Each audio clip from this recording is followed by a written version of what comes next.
საღამოშვიდობისა თქვენ უყურებთ ღია სივრცეს, მე ნინო ზაუტაშვილი ვარ. პირველ რიგში საქართველოს და ყველა მორწმუნეს უსამძიმრებ კათოლიკოს პატრიარქი ილიამ მეორეს გარდაცვალებას. კვირაზე მეტი გავიდა, რაც ტყიბული სოფელ კურსებში გამთენიისას განვითარებულმა მეწყერმა ათობით სახლი მიწასთან გაასწორა. საბედნიეროდ მსხვერპლი არ არის, მაგრამ რა ბედიელი თუ სახკაროდ დარჩენილ ოჯახებს.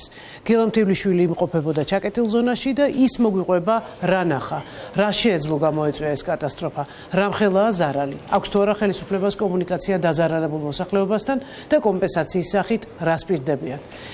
გელა და მე სტუდიაში მასპინძლობს ჩვენ სტუმარს გეოფიზიკოს ზურაბ ჯავახიშვილს და ამერიკის შეერთებული შტატებიდან ჩაგვერთვება სეისმოლოგი დედამიწის შემსწავლელ მეცნიერებათა ინსტიტუტის უფროსი მეცნიერ თანამშრომელი თეა გოდოლაძე. გელა, პირველ რიგში სანამ უმასპინძლებ ჩვენ სტუმრებს, უნდა კითხო რა ხდებოდა კურსებში, რა იყო ის პირველი რაც ნახე, მე რამდენადაც ვიცი, ჯერ მოსახლეობასაც არა აქვს საშუალება რომ შევიდეს და დაათვალიეროს თავისი სახლები და გამოიყვანოს ფრინველი ყველაფერი რაც კი იქ დარჩა.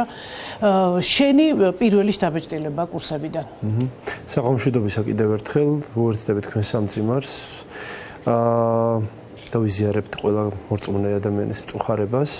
პატრიარქის გარდაცვალებასთან დაკავშირებით მეწყერი ტყიბული სოფელ კურსებში მოხდა 12 მარტს გამთენიისას დილის 4 საათზე მეწყერმა მოიცვა გოგოლაშვილების ქვედაუბანი, ალფაიძეების და ბეროძეების უბანი მთლიანად და დაანგრია 10-ზე მეტი საცხოვრებელი სახლი.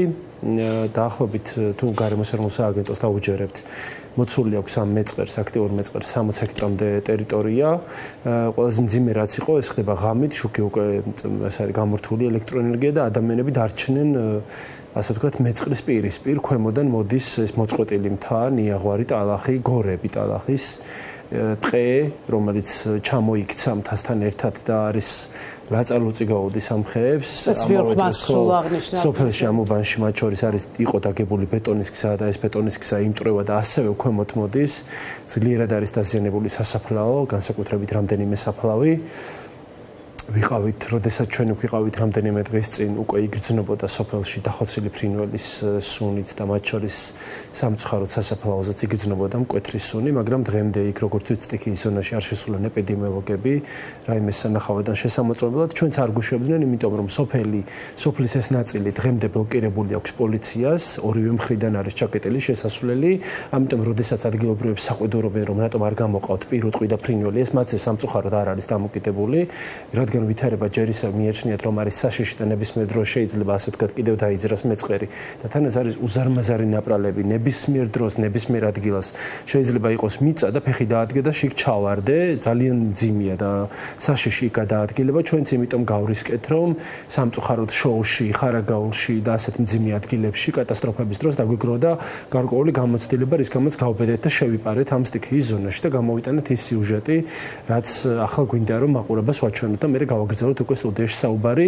ჩვენმა ჯგუფმა ამ სიუჟეტის მომზადების შემდეგ კი იმუშავა, ჩვენ მოვიკვლიეთ არაერთი მიზეზი, სავარაუდო მიზეზი, მოდი ასე ვთქვათ, რა შეეძლო გამოეწვია ეს მეწყერი და ყველაფერი ისე რომ არ არის, როგორც ამას გარემოსერმულ სააგენტო ამბობს, მიუხედავად იმისა, რომ სტიქიის სტიქიიდან მიათე დღეა ჯერ დღეს და ჯერჯერობით გარემოსერმულ სააგენტოს არნაირი წინასწარი დასკვნა არ მოუმზადებია, მაგრამ რას მივაგენით ჩვენ ამ მიგნებებს გავაცნობთ მაყურებელს. ძალიან დიდი მადლობა, ახლა შევთავაზოთ მაყურებელს ვიდეო და შემდეგ გავაგრძელოთ სტუმრებთან ერთად ამ თემაზე საუბარი.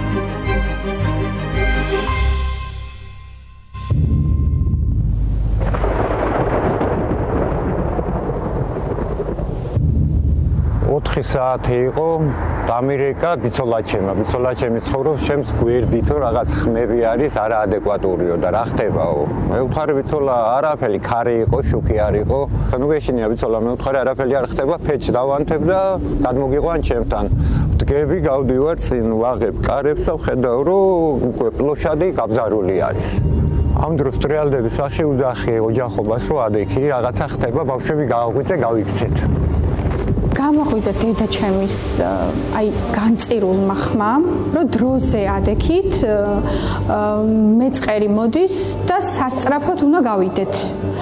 და ატარაშვილი ავიყვანე ხელში უცებ საწოლიდან, გამოვიქეცით ქვევით პიჟამოებით, გამოვარდით გარეთ, ეხლა ბუნებრივი არ ძალიან ისეთი სიცივე იყო, მაგრამ ხმა მოდიოდა ისეთი სასწაული, ხეების ლეწვის ხმა. მეთქიფს, რომ აი უკვე გადაგვივლის, სადაც არის იმდენად ახლოს იყო უკვე ეს ხმა.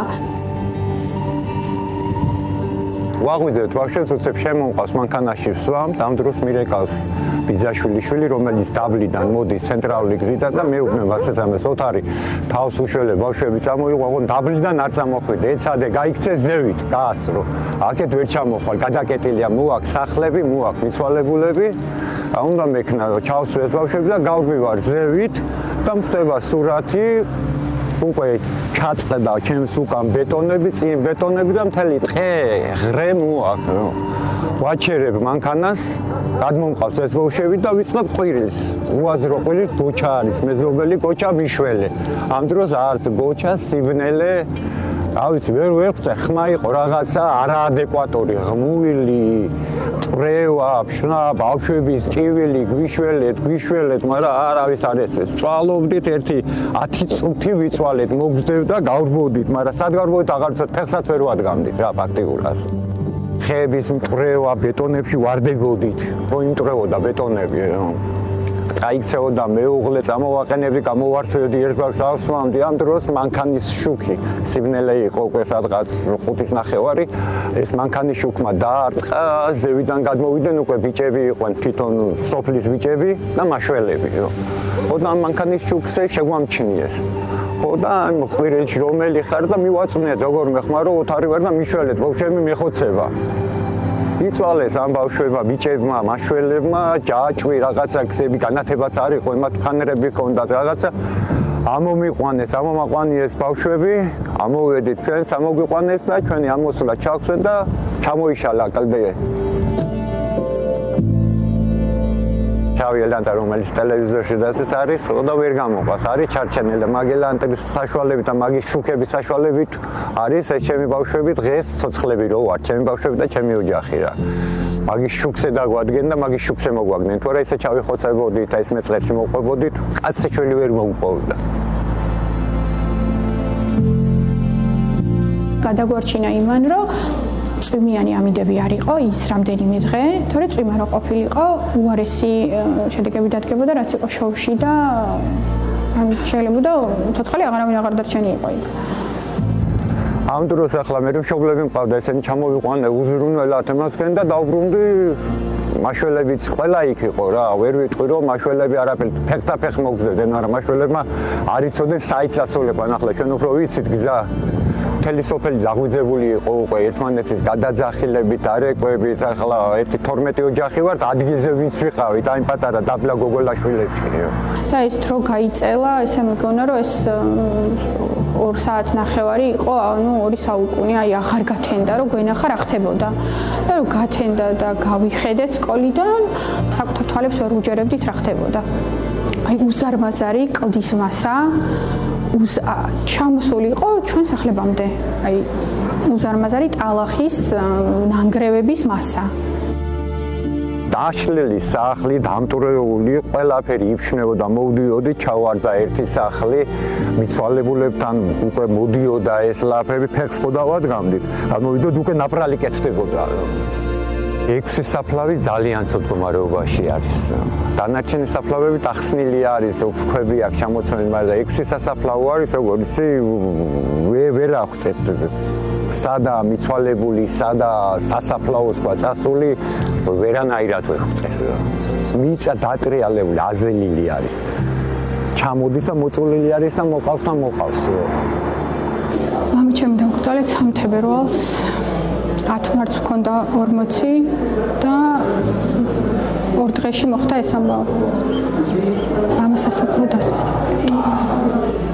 ანუ რა ვიცი როგორ თქვა, ეხა ყველაზე მეტად მინდა რომ იქნებ მოხდეს, რომ სხვა ადგილას გადავასწრებთ რა, იმიტომ რომ მაგრამ შეუძლებელია იქ შესვლა ისეთი სიტუაცია ეხლა მით უმეტეს.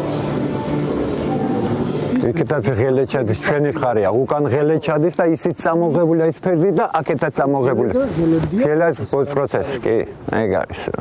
ეს სახლი არის ჩატანილი თუ არა იყო აი მანქანიდან 3-4 ნაბიჯი მოშორებული მაგრამ წაღებულია ამ გაჭირვებულმა ახლა ქუთაისში გაყიდა სპინა და აშენა სახლი ეს ხომ მე დაღუპული ვარ და ეს ჩემზე მეტი დაღუპული არის კიდე ამან პინა გაყიდა ქუთაისში ბოხაიძესა და წამოვიდა мама პაპის ადგილას ააშენა მეტლახს ახლა აგებდა აი გზემოთ ხომ არის მთა ჩამოწყვეტილი ხო აქ ერთი სახლი იდგა კიდე შოთაუჩი გავა ჩავიდა მძის ამის მიშვილის ხო აქ სახლი იდგა ერთი ჩაიტანა შეფერი ეფარა და მარტო შეფერი ჩა სახლი ყოფილა გოგოლაშვილების სახლი ყველაზე მძიმე ვითარებაში გოგის სახლი დია ხო საშინელ მდგომარეობაშია ხილად იყავით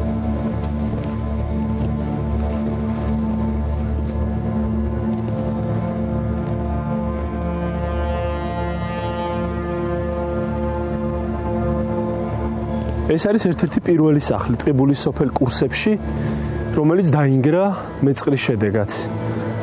ეს ადგილია ზუსტად მეწყრის ეპიცენტრი, შუაგული. ამის ზემოთ კიდევ ორი სახლია დანგრეული და ის მთა რაც არის მოწყვეტილი, აი მეწყრის თავი საწყის წერტილი, სადაც არის, იმასაც ვნახავთ. ეს ფერდი არის ორი ხევის შორის მოქცეული და მთლიანად წაღებულია. თითქმის ყველა სახლი დანგრეულია რა.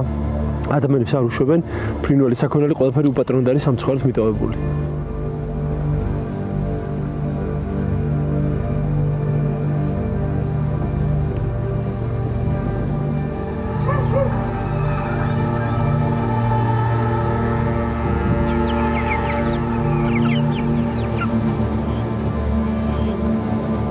ტელეფონი დავარდნიათ. ეთყობა რომ გამორბოდნენ სიჩქარეში ნახე საწყალი ხალხი ღამე რომ მორბოდნენ ვაჰ ამდენი ხანია იქ მაცხოვრებელი არიან ჩემი მშობლები მე რამდენი თაობა და არაფერი ესეთი შემთხვევა არავის არ ახსოვსო ჩვენს დაბლარიან ბეროძეები არის მოსახლეობა რომელსაც გაუარა გვერდი სასაფლაოს დაბლა ჩამოუყვები ბეტონი არ არის საერთოდ გარყეულიო სასაფლაოს პულსი აკეთებდა იმის იქით იწყება საშინელება რასაც ქვია რომ ფილმებშიდაც ვარ მინახე ესეთი რაღაცა და ვერ წარმომედგინა თუ ეს როდესმე მოხდებოდა ჩვენს თავს ერთი კვირის წინ სასაფლაოებს სადაც ყველაზე მეტად წამოვლებული იქ არის ბეტონი იყო დასხმული და ბეტონს ჰქონდა სანიაღვრე გაკეთებული ეს სანიაღვრე ისეთი დეფორმაცია მიიღო ამ ბეტონმა სანიაღვრე ამოაგდო და გვერდით არის ქვის ზაბორი და ნახევარი მხარე მოხსნა და ჩვენ საერთოდ არ მივაქციეთ ალბათ ის თქვით რომ არა ეს ბეტონი კაი გაკეთებული ის ვიფიქრეთ ამოვიგეს და ჩვენი ძალებით ცილა ავიტანეთ და რომ მანქანით გადასულიყავ ჩავყარეთ ცილა შიგნით. რომ მე კიდე ცილა წავიდა დაიმატა და რაღაცა გაკეთა უგორივით. მე ამაზე მიყვა ახლა ჩვენ ვინც ავართ ახალგაზრდები თქვით რაღაცა კიდე ჩაიტანა რაღაც ჩავასხათ ბეტონი ჩასვას ვაპირებდით რომ გავაკეთოთ გავამაგროთ ჩვენი ძალებით თქვა. რამდენიმე დღით ადრე აქტიურად ფუჭდებოდა წყალი. შლანგების წყდებოდა რაღაც გადამის ადგილებში. აი იმ ტერიტორიაზე, სადაც გზა არის უკვე გაფუჭებული, ქუთაისი, ტყიბული, ამბროლაურის მე-6 კილომეტრს რო ახსენებენ, იმ ტერიტორიაზე რაღაც მომენტში გზამ ჩაიწია ესე. სანამ ეს მოხდებოდა, 1-10 დღის წინ მოხდა. შენიშნენ ხო და გამოვიდნენ მაგენი. რომ ბზარები გაიკეთა სახლმა. გეგელაშვილების სახლი არის. თიკვირა ხომ ასე იქნებოდა ერთი კვირის წინ გამოვიდა მაინც ბავშვები ყავდა და შეეშინდა რომ ბზარი გაიკეთაო სახლმა. მაგრამ мама დარჩა იქ, მაგრამ მამაც იმ დღეს ჩვენთან ერთად გამოვიდა მე წვალებით. ვერ წარმოვიდგენთ, არ გვეგონა. ჩემ ოჯახის იმაზე мама მყავს პენსიონერი, თავის დღედამოსწრება წვალებით ეს ერთი სახლი გვაქვს.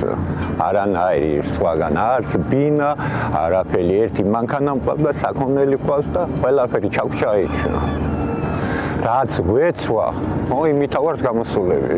არც საბუთები, ახლა პასპორტი დედაჩემის ისინი არაფერი, ყველაფერი გაგჭა, რაც იმ სიგნალებში მოვასარით და შემოვიცვით და წამოვიღეთ მაგით ვართ. გარეთ არჩენილები, უსახლოდ, უკაროდ, არ ვიცით, უბრალოდ რა გვეშველება, რითი უნდა დავიწყოთ ცხოვრება, რა უნდა გავაკეთოთ. რა შემოგთავაზებენ, გვპირდებიან, ყველაფერს იქნება, რო თხოვეთ, იქნებ შეგვიყვანოთ, ხო, რო არ ვიზარალო ეს საკონლები, ხო, ჩამოვიყვან და გავყიდე, ხო, ჩემთვის რაღაცა არის. ხო და ვერანაირად ვერ შეგიყვანთ. იმიტომ რომ ისევ ის მდგომარეობა არის. უკეთესობისკენ ვერ მივიდივართ, უნდა ვილოცოთ, რომ არ გაწუნდეს კიდევ. წვიმათო მე ართულებს.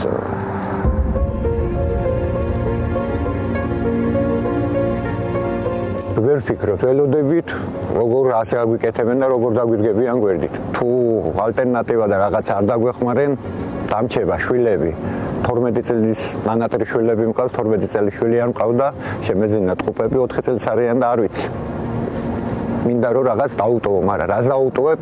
ღმერთის ნაშევარ და არ ვიცი. ჩვენ ახლა ქუთაისთან ძალიან ახლოს ვართ ქალაქ ქუთაისსა და მაქსიმალურად ვართ დაკავშირებული ქალაქ ქუთაისს. აქ გვაქვს სამსახურები, აქ მუშაობთ, შვილები აქ დაგვყავს ბაღში, სკოლაში. ძირითადად ეს არის ჩვენთვის ესე აქტიური მხარე და ქუთაისში ახლა 30,000 ლარად ავტოფარეხის ყიდვაც კი გაჭირდება. ანუ ამბობენ რომ ზარალი უნდა დაითვალონ. ეხლა ამ ეტაპზე გვპირდებიან რომ ქირით გავართ. ქირით გაყვანის შემდეგ რა იქნება უკვე აღარ ვიცით. ქვის სამქროში მუშაობ, პარალელურად ხელოსანი ვარ. სამუშაო ყველაფერი მაგ სოფელთან მაკავშირებს. ან მუშაობ, რაღაცას თუ შოვლობ, მაგედან მუშაობ, შრომით, ჩემი წვალებით. ვერანაირად მე სხვაგან რო წამიყვანო, როგორ უნდა ვიარო სამუშაოდ ამ ხელამ სადმე თუ გადამასახლო, ხო აქ ხომ უნდა ვიარო სამუშაოდ, არ ვიცი, ძნელი იქნება, ძალიან ძნელი იქნება. აი სადმე ახლომახლოს იქნება მოხერხდეს მაგალითად სახელმწიფო საკუთრებაში არსებული მიწის ნაკვეთების გამოყოფა. ჩვენ არ ვითხოვს დიდ მიწის ნაკვეთებს. და ის კომპენსაცია რაც შეიძლება ისეთი იყოს, რომ ელემენტარული საცხოვრებელი სახლის აშენება მაინც შევძლოთ. ანუ მცირედი არ არის საუბარი, რომ ანუ 400 და 500 კვადრატული ააშენა, ხო? ანუ რაღაც ელემენტარული შეხვედრა იცხოვრო.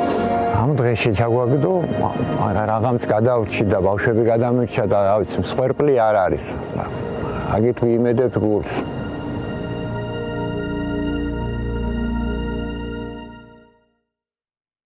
ბრუნდებით ღია სივრცეში ეს მართლაც ძალიან მნიშვნელოვანი აგელა, რომ ადამიანური მსხვერპლი არ მოყოლია ამ მართლაც ძალიან დიდ კატასტროფას, მაგრამ სანამ შენ დაგისვა ამ კითხვას, წარვადგენ უკვე ჩვენ სტუმარს, ბატონ ზურა ჯავახიშვილს, ძალიან დიდი მადლობა მობრძანებისთვის და ამ ძალიან მნიშვნელოვან თემაზე სასაუბროთ, რადგან ხართ ჩვენთან ერთად.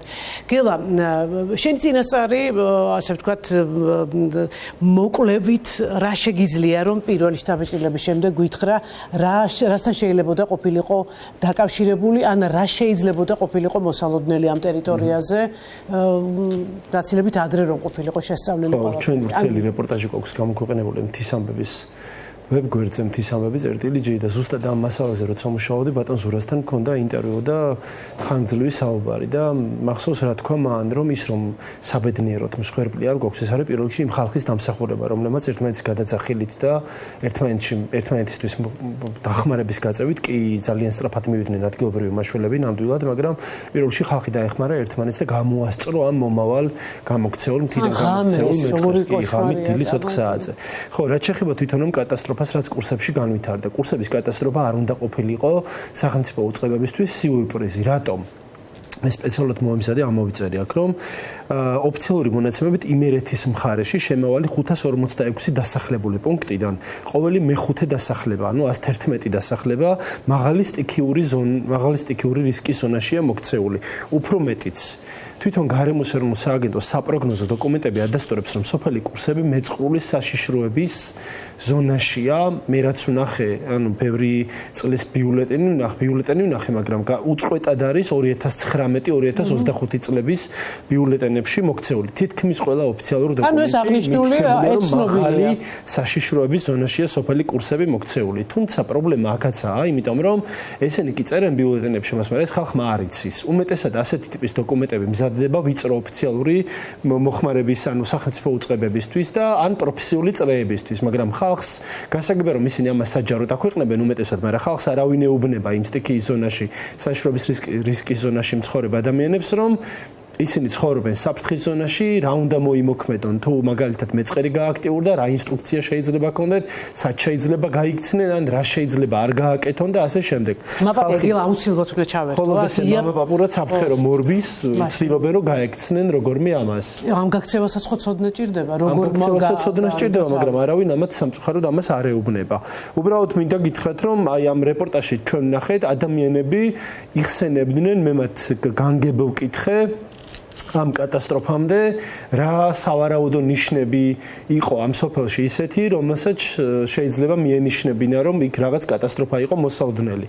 ამის ცოდნაც არ გვაქვს სამწუხაროდ. არა მხოლოდ მათ, ჩვენს ყველას არავის არ აქვს ამის ცოდნა, რა ნიშნებით შეიძლება შევნიშნოთ და იდენტიფიცირება გავუკეთოთ, რომ იქ რაღაც პროცესები შეიძლება მიმდინარეობს, თუ არ ჩავთვლით, რა ვიცი, კვალიფიციურ ხალხს, ხო? აი საუბრობდნენ რეპორტაჟში გაუჩინარებულ ქვიშაზე, რომ სასაფლაოსთან სანეღური არხებთან ჩავარდა ტერიტორია, მიიტანეს სილა, ჩაყარეს და ის სილაც ჩავარდა მეორე დღეს. იყო ასევე საუბარი წყლის სისტემის დაზიანებაზე, რომ შლანგები და მილების კდებოდა, იხსნებოდა იმ ადგილას, სადაც გადაბმის ადგილები იყო.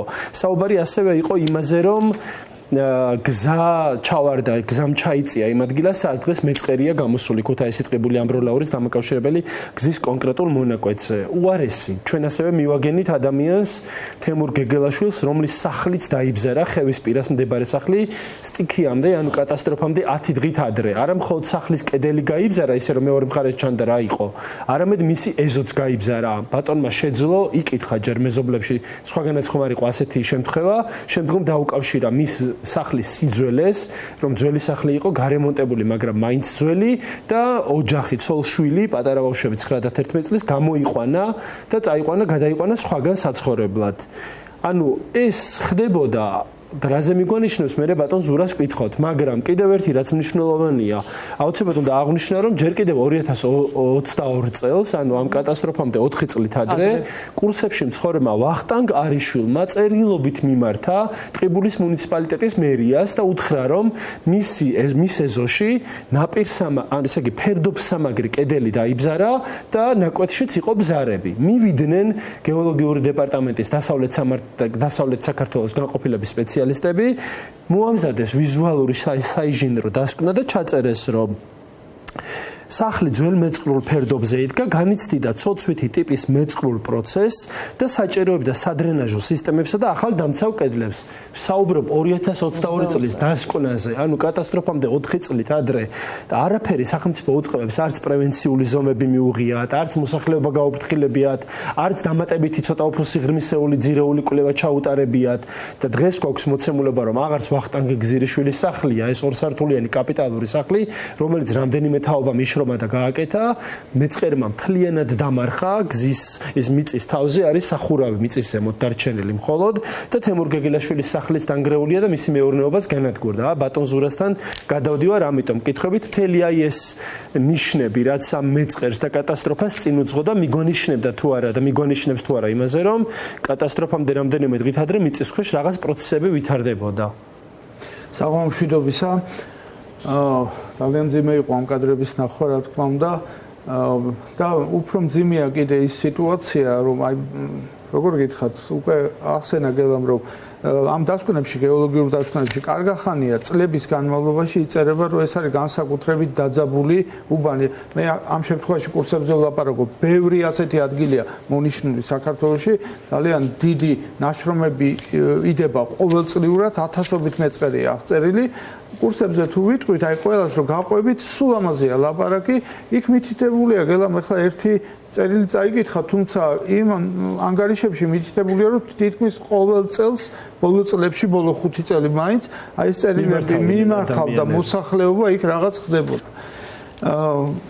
სამწუხაროდ აი ამ რუკების შედგენას ვერ გავცდით მაინც, მაგრამ ამ რუკებსთან არანაირი ინსტრუქცია არ მიყვება, თქვათ, ადგილობრივი ხელისუფლებისთვის ან მოსახლეობისთვის. აი კი ბატონო, მეწყერს საშიში უბანია, რა უნდა გააკეთოს ამ შემთხვევაში მოსახლეობამ და ძალიან მნიშვნელოვან პრობლემას შეეხო, ერთ-ერთი ყველაზე მნიშვნელოვანი ბუნებრივ კატასტროფების ასე ვთქვათ, ბუნებრივი კატასტროფებთან ბრძოლის საკითხში, ბუნებრივი კატასტროფების შედეგების შემცირების საკითხში აუცილებელია ადგილობრივი მოსახლეობა იყოს ჩართული მაქსიმალურად. როგორი კარგი დაკვირვების სისტემები ან გამაფრთხილებელი სისტემები არ უნდა გქონდეს და სამაშველო სამსახურები, თუ მოსახლეობა აი იმ სოფლის იმ თემის არ ჩაერთო ამ საკითხში, წარმატებას ვერ მივაღწევ და აქ კიდე ჩანს მე ადრეც მოვისმინე მაცხოვრებლები ამბობდნენ რომ ჩვენ არ ვიყავით გაფრთხილებული, არ ვიცოდით რომ ასეთი რამე შეიძლება მომხდარიყო, თორემ რასაკვირველია იმ ნიშნებს ყურადღებას მიაქცევდნენ. აი ეს ნიშნები რომ რამდენიმე თვით თუ წლით ადრე იქ წყალი ფერი შეიცვალა და აღარ ვიყენებდით სასმელად, ის რომ აი სასაფლაოზე 3 კვირა თქვა მე მგონი არა 3 კვირით ადრე ამოვლენ 10 დღით ადრე ჩაიქცა ეს ყველაფერი მეანიშნებდა რომ პროცესები დაწყებული იყო და თანდათან ინტენსიური ხდებოდა. უკაცრავად აი ზუსტად ეგ უნდა კითხოთ ბატონ ზურა, ახლა იგელასთანაც ქონდა კითხვა რომ ადამიანები გაფრთხილებულები რომ ყოფილიყვნენ და რომ ცოდნოდათ რომ ასეთ საშიშროება არის, რისი თავიდან აცილების საშუალება ექნებოდათ მათ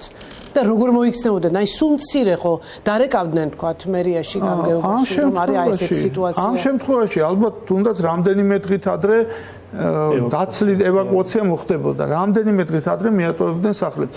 ბედად გადარჩენ, კიდევ მსხვერპლი არ ყოფილა, მაგრამ ეს აი უფრო შემთხვევითობას უნდა დავუბრალოთ, რასაც ყვებოდნენ, ეხლა რასაც უყურეთ ეს მაცხოვრებლები, მართლა შემთხვევით გადარჩნენ, რომ მსხვერპლი არ იყო. მინიმუმ ის იმ ტრავმას არ მიიღებდნენ, რა ტრავმაც განიცადეს ადამიანები გამოვარდნენ ტყუპი პატარა 4 წლის ბავშვობით და ბეტონების კდებოდა და შიგვარდებოდნენ და ამოჰყავდა მეუღლე ართმევდა ბავშვს და შემთხვევით იმ მანქანის ანთებულმა დარჩენილმა ფარებმა. ხო და მარტო სახლები კი არ დაინგრა, მთელი ეს ნაშრომი რაც ჰქონდათ, ნივთები, ავეჯი, არ ვიცი, ავტომობილები ჩარჩა მთლიანად იმ მეწყერში. ანუ ყველაფერი გაუნადგურდათ. მარტო კარგია და ყველაზე მნიშვნელოვანია რომ ცოცხლები გადარჩნენ, მაგრამ მე თუ მეტეს რომ ვიცით მე რას თავაზობ სახელმწიფო ასეთი დაზარალებულ ადამიანებს 30,000 ან 50,000 ლარს და სახლთან ერთად ყველაფერი ჩაგემარხება და ჩაიტანს, ეს ძალიან მძიმეა, ხო? ნინო, ვიცი რა მინდა ჩვენ ვიკულიეთ ეს თემა და რამდენიმე საინტერესო გარემოებას და დეტალს და ფაქტს მივაგენით. ამ პასუხების ძებნაში. მაინც გამოყოფ ორ მთავარ ფაქტორს. ერთი ეს გახლავთ ტეშენიტის კარიერები და მეორე მიტოვებული მაღარო ამ სოფლის ტერიტორიაზე. რაც შეეხება ტეშენიტის კარიერებს. ანუ ეს კურსები სოფელი ცნობილი არის ისტორიულად ამ ტეშენიტის მოპოვებით. რა არის ეს ტეშენიტი? უმეტესად ამას იცნობენ არასწორად, როგორც კურსების გრანიტს, მაგრამ სინამდვილეში ეს არის, ესე იგი, გამძლე, ერთ-ერთი ყველაზე გამძლე სამშენებლო მასალა, რომელსაც იყენებენ მეტროპოლიტენებში, მეტროსადგურებში, ბორდიურების, ქვაფენილების მოსაწყობად, რკინიგზის ბალასტისთვის, ნაპირ დამცავი სამუშაოებისთვის, მდინარეებზე თუ ზღვაში, ზღვის ნაპირებზე და ასე შემდეგ. უმეტესად ამ ტეშენიტის მოპოვება კურსების ტეშენიტი ცნობილია მთელ ქვეყანაში, რა ვიცი, ლიტერატურაში ღია წყაროებით, საძიებო სასწავლებლებით უმეტესად ამ ტეშენიტის მოპოვება ხდებოდა. წლების განმავლობაში ხდება კურსების ტერიტორიაზე და მიმდებარე ხეობებშიც, მათ შორის სხვაგან და ბევრგან ასეთ სამწუხარო ზიანს უნდა ველოდოთ, იმიტომ რომ მე მინახავს, მათ შორის რიონის ხეობაში სოფელი ოფურჩხეთი შუაზეა გადახსნილი ამ ქვების მოპოვების გამო და აოხრებულია იქაურობა მთლიანად. მაგრამ ამ ტეშენიტს ამ ქვას მოიპოვებენ უმეტესად ღია კარიერული წესით, რაც თავისთავად გულისხმობს მათ შორის აფეთქებით სამუშაოებსაც. ჩვენ მინერალური რესურსების ეროვნული სააგენტოდან გამოვითხოვეთ მონაცემები, მიუხედავად იმისა, რომ სახელმწიფო უწყებები ინფორმაციას ფაქტობრივად არ გვაძლევენ, ჩვენს მიერ ადრე პერიოდულად ვითხოვთ ხოლმე ამ მასალებს, გამოვარკვიეთ, რომ კურსებში, სოფელ კურსებში უშუალოდ, არა მის გარშემო მეზობლად ან სხვაგან, არამედ სოფელ კურსების ტერიტორიაზე ამჟამად არის 8 მოქმედი ლიცენზია გაცემული ტეშენიტის მოპოვებაზე და რომელთა ჯამური ფართობი აღემატება 11 ჰექტარს. ბოლო ლიცენზია არის გაცემული 2024 წელს შპს ადადეზე. მანამდე კი ძირითადი ფართობები არის გაცემული ლიცენზიები შპს ლოლაშენი 2009-ზე და კიდე ქართულ გრანიტზე. ასევე ჩვენ შევამოწმეთ, ვინაიდან პოლიციას ჩაკეტილი აქვს სოფლის ტერიტორიის მნიშვნელოვანი ნაწილი, ჩვენ ფიზიკურად ვერ შევძელით ამ სამუშაოების ადგილზე შემოწმება, მაგრამ შევამოწმეთ Google Maps-ის თანამგზავრული რუკებით და ვნახეთ, რომ სტიქიის ეპიცენტრის უშუალო სიახლოვეს, ეს მთა, რომელიც ორივე მხრიდან ჩაიქცა და მერე ეს სოფლის ნაწილი, ეს ძველმეწყრული სხეული წამოიღო, ორი მსხვილი კარიერი ფიქსირდება. მათგან ყველაზე ახლოს სულ რაღაც 1070 მეტრშია გელათის კარიერი, ხო? აი ამ კატასტროფის ზონიდან ყველაზე ახლოს 1 კილომეტრშია ფაქტობრივად ზემოდან დაყურებს გელათის კარიერი. ოღონდ კიდევ ერთი დიდი უბედურება, რაც ამ კვლევის პროცესში ვნახეთ, არის ის, რომ ამავე კარიერიდან სულ რაღაც 1660 მეტრშია იუნესკოს მსოფლიო მემკვიდრეობის ძეგლი, კულტურული მემკვიდრეობის ძეგლი, გელათის მონასტერი. ეს კიდევ უფრო ამძაფრებს კითხვას, რამდენად უსაფრთხოა მსგავსი სამუშაოები ასეთ სენსიტიურ ზონაში არის თუ არა ჩატარებული გეოლოგიური კვლევები, ვიდრე ლიცენზიას გასცემენ, რომ ეს მოპოვება ღია კარიერული წესით ანაფეთქებით სამუშაოებით დაუშავებს თუ არა რამეს ამ სოფლის კულტურული მემკვიდრეობის ძეგლს და ამ შემდეგ. სოფელში ორ ნაწილად იყოფა აზრი, ჩვენ ვიკითხეთ, რაც შეგვეძლო, რომ აფეთქებითი სამუშაოების ხმები ბოლოს როდის გაიგეს. არიან ადამიანები, რომლებიც ამბობენ, რომ ადრე ბევრი წლის წინ აქვთ ეს მოსმენილი, მაგრამ ახლაც მივაგენით ადამიანებს, რომლებიც ამჟამადაც ცხოვრობენ კურსების ტერიტორიაზე. ეს კურსები არის დიდი სოფელი, ეს მეწყერი არის ამ სამი გვარის უბანში განვითარებული და სხვა უბნებში მცხოვრებმა ადამიანებმა ახლაც დაგვიდასტურეს, გუშინაც მქონდა გუშინწინაც საუბარი ამ ხალხთან, რომ მათ აფეთქებების ხმა ბოლოს დეკემბერშიც ესმოდათ და ასევე ხედავდნენ ამ აფეთქების შედეგად მოპოვებული ამ მასალის ტრანსპორტირებასაც საკუთარი თვალებით. შესაბამისად, ჩვენ არ ვიცით დოკუმენტურად ბოლოს როდის ხდებოდა იქ ამ ტეშენიტის მოპოვება და რა გზებით, იმიტომ რომ კი გავაგზავნეთ ეს მოთხოვნები შესაბამის უწყებაში, მაგრამ მათგან ინფორმაციას არ მივიღებთ ძალიან გვიან, ყოველ შემთხვევაში ახლა ამჟამად ვერა. ბატონ ზურას მინდა ვკითხო, როდესაც აფეთქებას გრძნობს და აფეთქებას არა მხოლოდ ხმით, არამედ ზანზარით, მათ შორის გვიდასტურებს ამას ხალხი, თავის თავზე, თავის სახლებში ხალხი, ეს რაზე მიუთითებს აფეთქების სიმძლავრის გადაჭარბებაზე, მის სიმძლავრეზე, რომ ის მძლავრია და აღწევს, ნორმების დარღვევაზე, თუ რაზე, რა პოტენციური ზიანი შეიძლება იყოს მოსალოდნელი აქედან. ჩვეულებრივ, მით უმეტეს თუ კარიერი სოფელშია თვითონ განლაგებული, იქ აფეთქებები ისე უნდა ხდებოდეს, რომ სახლები არ უნდა ზანზარებდეს. ეს უკვე იმას მიუთითებს, რომ რაღაც არის დარღვეული ამ აფეთქების ტექნოლოგიაში. ანუ სიმძლავრე უნდა იყოს განსაზღვრული. სიმძლავრე უნდა იყოს განსაზღვრული, უნდა იყოს რაღაც გარკვეულ სიღრმეზე ეს აფეთქება, ასე არ უნდა იგრძნობოდეს, რა თქმა უნდა. ძალიან ძნელია ეხლა მსჯელობა, ესე იგი ძალიან კარგი იქნებოდა, რომ შესაძლებელი ყოფილიყო ჩანაწერები გავუკეთებინა სპეციალური აპარატით და ზუსტად ვიტყოდით ამას ყველაფერს, ასეთი აღწერით ძალიან ძნელია, თუმცა ამას ნამდვილად გეტყვით, რომ რამდენიმე ასეულ მეტრზე სახლი რო ზანზარებს, ეს უკვე იმას ნიშნავს, რომ რაღაც არასწორად გაკეთდა. ლიცენზიის ერთ კითხვას დავსვამ აუცილებლად. ლიცენზიის გაცემის შემთხვევაში სახელმწიფო რამდენად ვალდებულია აკონტროლოს სწორედ ეს სიმძლავრე აი ამ აფეთქებებს? იგულისხმება ეს აფეთქებები გარკვეული ტექნოლოგიით უნდა შესრულდეს და ის უნდა კონტროლდებოდეს. ბატონ ზურა, აუცილებლად მინდა კითხოთ, თქვენ წარმოადგენთ ილიას სახელმწიფო უნივერსიტეტს, რომლის დაქვემდებარებაში არის სეისმური მონიტორინგის ეროვნული ცენტრი. ამ ცენტრს ეს ერთადერთი უწყებაა, რომელსაც გააჩნია რეგიონული ქსელი. ამ ცენტრს აქვს დამონტაჟებული სეისმოგრაფები. ვიცით, რომ ეს სეისმოგრაფები მათ შორის აფიქსირებს მიწისქვეშა ბიძგების უწყვეტად აფიქსირებს და შეგვიძლია გავარჩიოთ, როგორც ვიცი, ანუ დაფიქსირებული აქვს ერთ-ერთ ახლოს მდგომ თლად ახლოს არა, მაგრამ მაინც ამ კურსებთან დამონტაჟებულ სეისმოგრაფს დაფიქსირებული აქვს ბევრი მიწისქვეშა ბიძგი და მათ შორის პიკი არის ხოლმე დღის საათებში. ეს რაზე მიუთითებს? იმიტომ რომ ვიცით, რომ მიწისძვრა დროს არ არჩევს, დღისითაც ხდება, ღამითაც და აი როდესაც დღისით ხდება, რას მიყვება, ეს რაზე მიგვითითებს? ეს პირველი ელემენტარული შეფასება ხელოვნურია, აი ეს ჩაწერილი მიწისძვრები თუ ბუნებრივი. ბუნებრივი მიწისძვრას არ ახასიათებს ესე დროში რაღაც პიკები, ჩვეულებრივ ერთნაირად ხდება, როდესაც დღის განმავლობაში და მით უმეტეს გარკვეულ საათებში ცოტა მომატება, ეს უკვე პირდაპირ მიუთითებს, რომ ეს რაღაც ხელოვნურია და ჩვეულებრივ აფეთქებებზე. თუმცა აი თქვენ რომ ძალიან ახლა უახლოესი სადგური თვალწებით 15 კილომეტრია კურსებიდან და უშუალოდ ახლა დეტალურად დაკვირვება ამ აფეთქებებზე არ შეიძლება ასეთი გაცილებით უფრო ახლოს უნდა იყოს მის ირგვლივ და აპარატურაც აფეთქებებისთვის შეიძლება განსხვავებული მახასიათებლები ჯობია გქონდეს ვიდრე ვთქვათ მიწისძვრის ჩამწერ აპარატურას აქვს. თუმცა ის რომ 15 კილომეტრში მდებარე სეისმოგრაფი ამას აფიქსირებს, რაც ნიშნავს რომ ეს აფეთქებები ეს მოითხოვს უკვე სპეციალურ კვლევას რაღაც დრო დაჭირდება რომ ნახოთ უნდა განვასხვაოთ მიწისძვრებისგან ეს აფეთქებები და ასე შემდეგ. კიდევ ერთი მნიშვნელოვანი ფაქტორი, რასაც ჩვენ ამ თემაზე კვლევისას მივაგენით, არის ის, რომ სოფელ კურსებში არსებობს ქვანახშირის ძველი მაღარო, რომელიც დაახლოებით 1960 წლისთვის დაუხურავთ. მაღაროს არსებობა ჩვენ ვესაუბრეთ საქნახშირის ვეტერან თანამშრომლებს და პასუხისმგებელ პირებს, მათ მაღაროს არსებობა დაგვიდასტურეს, როგორც ვიცით, უკვე ხაზზე ყავს სეისმური მონიტორინგის ეროვნული ცენტრის ყოფილი ხელმძღვანელი და სეისმოლოგი თია გოდოლაძე და გამარჯობა თიას მინდა ზუსტად ვკითხო, როგორ მუშაობს მიტოვებული მაღაროს ეფექტი 10 წლეულების შემდეგ. თუკი ჩვენ ვიცით და ეს ზუსტად ვიცით, რომ კურსების ქვეშ არსებობს ეს მიტოვებული მაღარო, რა ხელშემწყობი ფაქტორები შეიძლება მას გამოეწვია ამ კატასტროფასთან მიმართებით?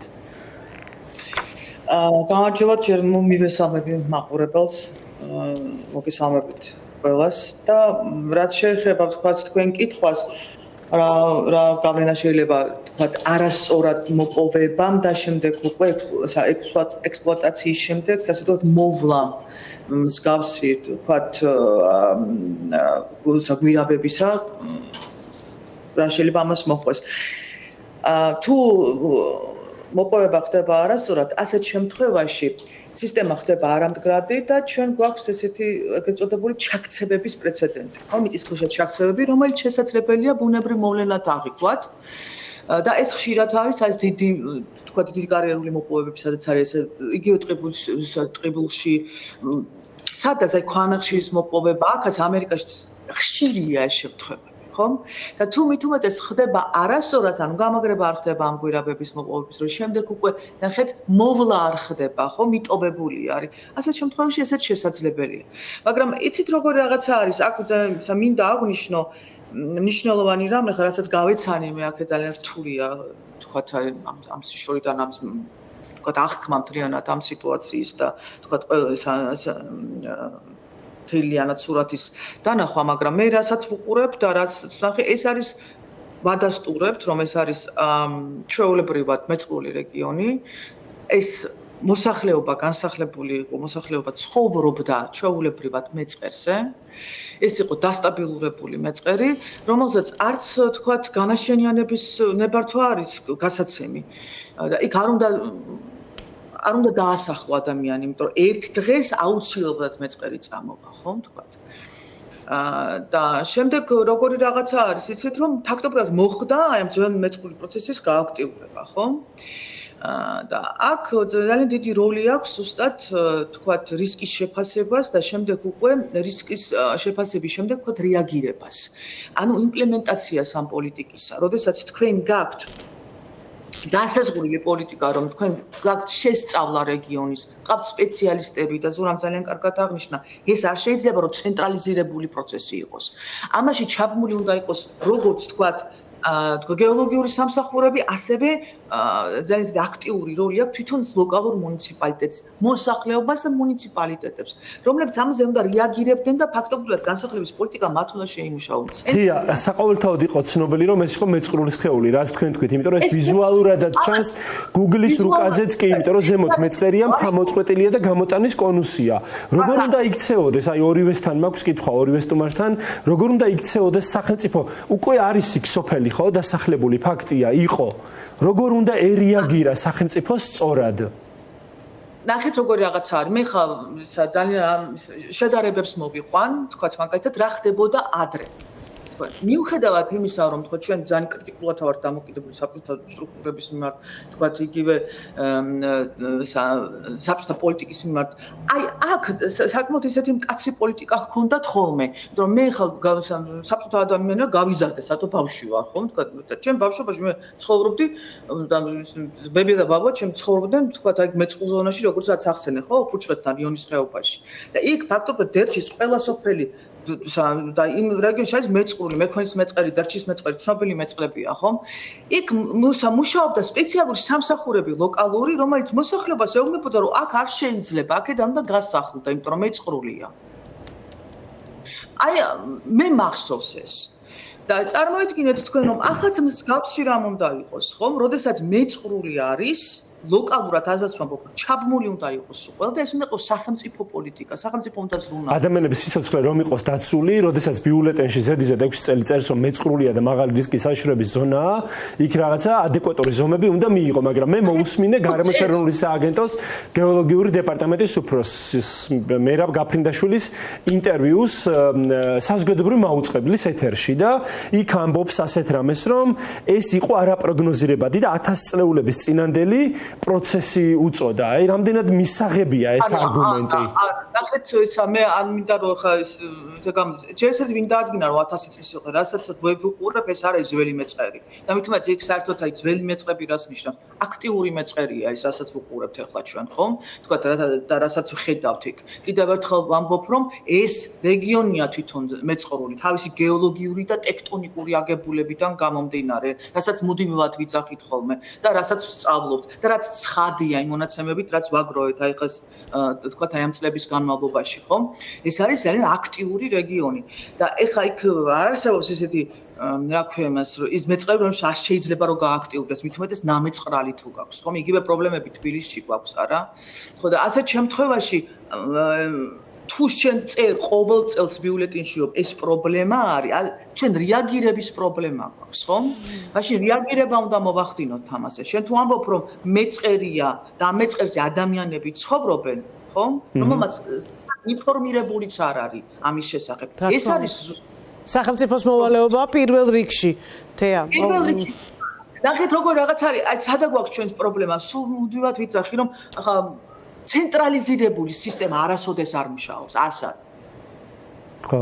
ასეთ მუშაობს ვერტიკალზე აგებული სისტემა, ჰორიზონტალური სისტემები მუშაობს. ანუ როგორი რაღაცა რომ ის თავისი პატრონი უნდა იყოს ლოკალური მუნიციპალიტეტი და არ შეიძლება რომ თბილისიდან ვიღაცა ჩამოვიდეს, თბილისიდან გეოლოგი ჩამოვიდეს, აი სულთა როგორი რაღაც მახსენდება, იცით რომ აი ეს უფროსი ჩამოვიდა, მოსკოვიდან ვიღაცა ჩამოვიდა და რაღაცა ჭკუა და ხო, მაგრამ კვალიფიკაციაც ხო აუცილებელია ამ შემთხვევაში, დეცენტრალიზაციის შემთხვევაში, შენ ადგილზე გჭირდება სპეციალისტები, რომლებიც მაგაზე არის ძალიან დიდი ფოტო შეხა მე კი სკოლა სერიოზული პრობლემა გვაქვს საინჟინრო გეოლოგიის სკოლაში და სერიოზული პრობლემა გვაქვს ხა ალბათ კი არა დროში შეზღუდულები ვართ სამწუხაროდ ერთადერთი რაც მინდა გკითხოთ თია ძალიან მოკლედ ოღონდ თქვენს და ბატონ ზურას ეს არამხელა პრობლემები გვაქვს ამ დარგში და როგორ გამოჩნდა ეს კი არა ახლა სამწუხაროდ ვერ ვისაუბრებთ ამაზე ერთადერთი რაც მინდა გკითხოთ ძალიან მოკლედ თია რას უნდა ველოდოთ ასეთი პროცესები სავარაუდოდ ვინაიდან მარტო იმერეთის მხარეში 111 დასახლება მაღალი რისკის ზონაში ასეთი პროცესები ალბათ სხვაგანაც არის მოსალოდნელი ხომ ძალიან მოკლედ და უნდა დავასრულოთ ეს ბლოკი იმიტომ რომ მეორე ბლოკში არ ნაკლებს არ მე მაინც ვიტყვიეთ რამეს რომ არ არის იქ გეოლოგები დასავლეთში არსებობენ გეოლოგები არ არის მთლად ესე ხალხნო რა უამრავი მქონდა კომუნიკაცია ხალხთან მართალია ძველი თაობა არის უკვე და ეს არის პრობლემა ხედავთ ახალი თაობა არ მოდის ამ მიმართულებით ხომ არაჩვეულებრივი გეოლოგები არის ქუთაისის უნივერსიტეტში ხარ რასაც ვსაუბრებოდი გაცილებით უკეთესად იციან თბილისიდან ჩასულ გეოლოგზე ლოკალური პრობლემები იცოდნენ როცა მე ვსაუბრებოდი გაცილებით უკეთესად ინფორმირებული არის მაგრამ სისტემური პრობლემა არის ეს შენ სპეციალისტმა გამოიყენო და ეს სპეციალისტი, როდესაც მუდმივად პრობლემას უქმნი მუშაობის თქვა ხელშეწყობის გარდა, ეს არის რა თქმა უნდა, აქ არის ინსტიტუციური პრობლემა. ინსტიტუციური პრობლემებთან აქვს ჩვენ საქმე. და შემდეგ სპეციალისტის მოდის და მას თავისუფლების ხარისხი როცა მოქმედების აქვს და მუშაობა შეუძლია, ასეთ შემთხვევაში არის პროდუქტი შეიძლება დაინახო, იმიტომ რომ მუნიციპალიტეტი ხმაკე უნდა ჩაუხშოს იმ გეოლოგს. არ თქვა ეხლა შენ არ გვაწყობსო. პირიქით უნდა ეკითხებოდეს და ისე აკეთებდეს. ეს არის ვერტიკალზე მომუშავე, ზუსტად მაგიტომ ვამბობ, ვერტიკალზე მომუშავე ხალხი ვარ. ბატონყმობას მიჩვეული ხალხი ვარ. მადლობა თია, მადლობა რომ სულ მზად ხარ კითხვებზე უპასუხო. ბოდიში რომ ცოტა დრო გქოს ბატონ ზურაბ, მინდა რომ დაასრულოთ ბოლოს მოკლე კომენტარს ვიტყვი და ეს ბლოკი უნდა დავხუროთ სამწუხაროდ. რას უნდა ველოდოთ სხვაგან, როცა ამდენი საფრთხის ძალიან ბევრი ზონა გვაქვს წინ და ყველგან. ბევრი საფრთხე არა მარტო იმერეთში, მეწყერსაშში ზონები არის რაჭა-ლეჩხუმის, სვანეთი, აჭარა-გურია, ეს მთელი საქართველოს საერთოდ განსაკუთრებით აი ეს ზონები, რომელიც დაგისახელეთ. აქ აუცილებლად რაღაც ნაბიჯები უნდა გადავდგათ, როგორ რთულ პირობებშიც არ უნდა ვიყოთ. ერთი თემაც ახსენა, ახლა ეს დეცენტრალიზაცია აუცილებლად უნდა შეიქმნას გარკვეული სამსახურები ასეთ ზონებში, ამ მუნიციპალიტეტებში. მეორე აუცილებლად აი საფრთხის შეფასების და რისკის შეფასების მთელი საქართველოს მასშტაბით რო ავიღოთ. არა მარტო მეწყერული, სხვა ბუნებრივი კატასტროფების საფრთხის შეფასებაში უნდა ჩაერთონ აუცილებლად აკადემიური ინსტიტუტები, უნივერსიტეტები, სადაც გასაგებია ჩვენ გარკვეულ იმას განვიცდით ნაკლებობას კადრების, მაგრამ თუ სადმე კვალიფიციური კადრებია, პირველ რიგში უნივერსიტეტებშია ეს. ამიტომ აუცილებლად უნდა ჩაერთონ ამაში და აუცილებელია ასევე რაღაც ნაბიჯი გადავდგათ ადგილობრივი მოსახლეობის განსაკუთრებით უნდა სკოლებიდან დავიწყოთ. უნდა იცოდნენ რამდენი წელია მახსოვს ამაზე საუბრობთ. კი ბატონო, აუცილებლად უნდა იცოდნენ მოსახლეობამ რა საფრთხეები აქვს აი იმ ადგილას ცხოვრება. სხვა დილა სიუჟეტში იყო ზუსტად 2 წამით უნდა ვისარგებლო, ზუსტად ეგ იყო, რომ აი ახლახანს გაყიდა კაცმა სახლი ქუთაისში. და ქუთაისში გაყიდა სახლი და აშენა კურსებში და ეს აბსოლუტურად უსახკაროდ დარჩა.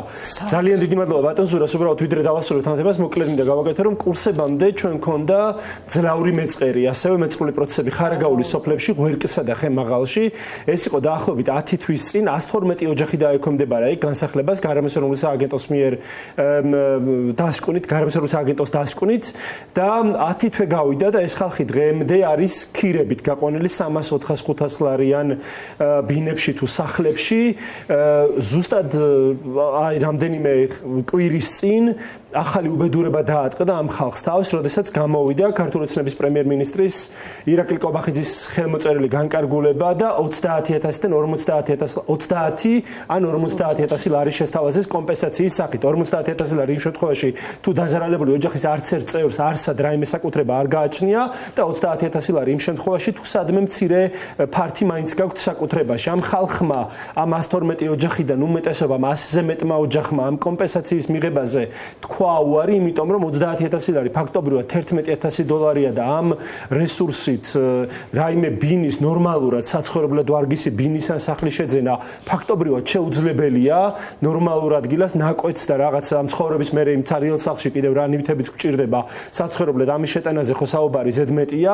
ამიტომ მათ ეს გადაწყვეტილება, ეს განკარგულება გაასაჩივრეს სასამართლოში. ახლა კურსების მცხოვრებლებსაც პირდებიან რომ ზარალს აღწერენ და მე მხარში დაუდგებიან, მაგრამ უნდა ვიცოდეთ რა გამოცდილება გვაქვს წინ. ეხლა თუ კურსების მცხოვრებლებს პირდებიან რომ და ვიცი რომ პირდებიან რომ რაღაც ნორმალურ კომპენსაციას მისცემენ, მაშინ გამოდის რომ ხარაგაულელებსაც უნდა გადაუხადონ ეს ნორმალური კომპენსაცია და სწორედ აქ იმიტომ იხავს უკან ხელისუფლება და 2013 წელს არის განსაზღვრული ეს საკომპენსაციო ზარალის ოდენობა, რომ ჩვენ დღევანდელი მონაცემებით დღეს გადავამოწმე ეს რიცხვი დოკუმენტებში 7,500 ოჯახი ელოდება სტიქიით დაზარალებული ოჯახი კომპენსაციას. აქ არ არის საუბარი 10 და 100 ოჯახებზე, 7,500 ოჯახია დარჩენილი კომპენსაციის გარეშე უსახკაროდ და დრო მოვიდა რომ 2013 წლის დრო მოვიდა, კი არა დიდი ხანია ეს დრო მოვიდა, 2013 წლის განკარგულებას უნდა გადახედონ და ეს კომპენსაცია მინიმალურ საბაზრო ზღვარს მიუახლოვდა. დიდი მადლობა კიდევ ერთხელ ჩვენ სტუმრებს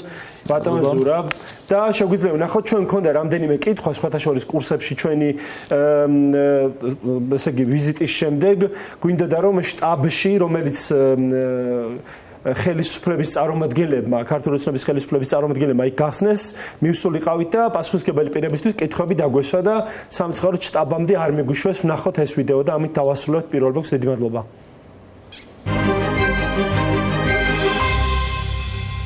შტაბი არის აქედან 100 მეტრში.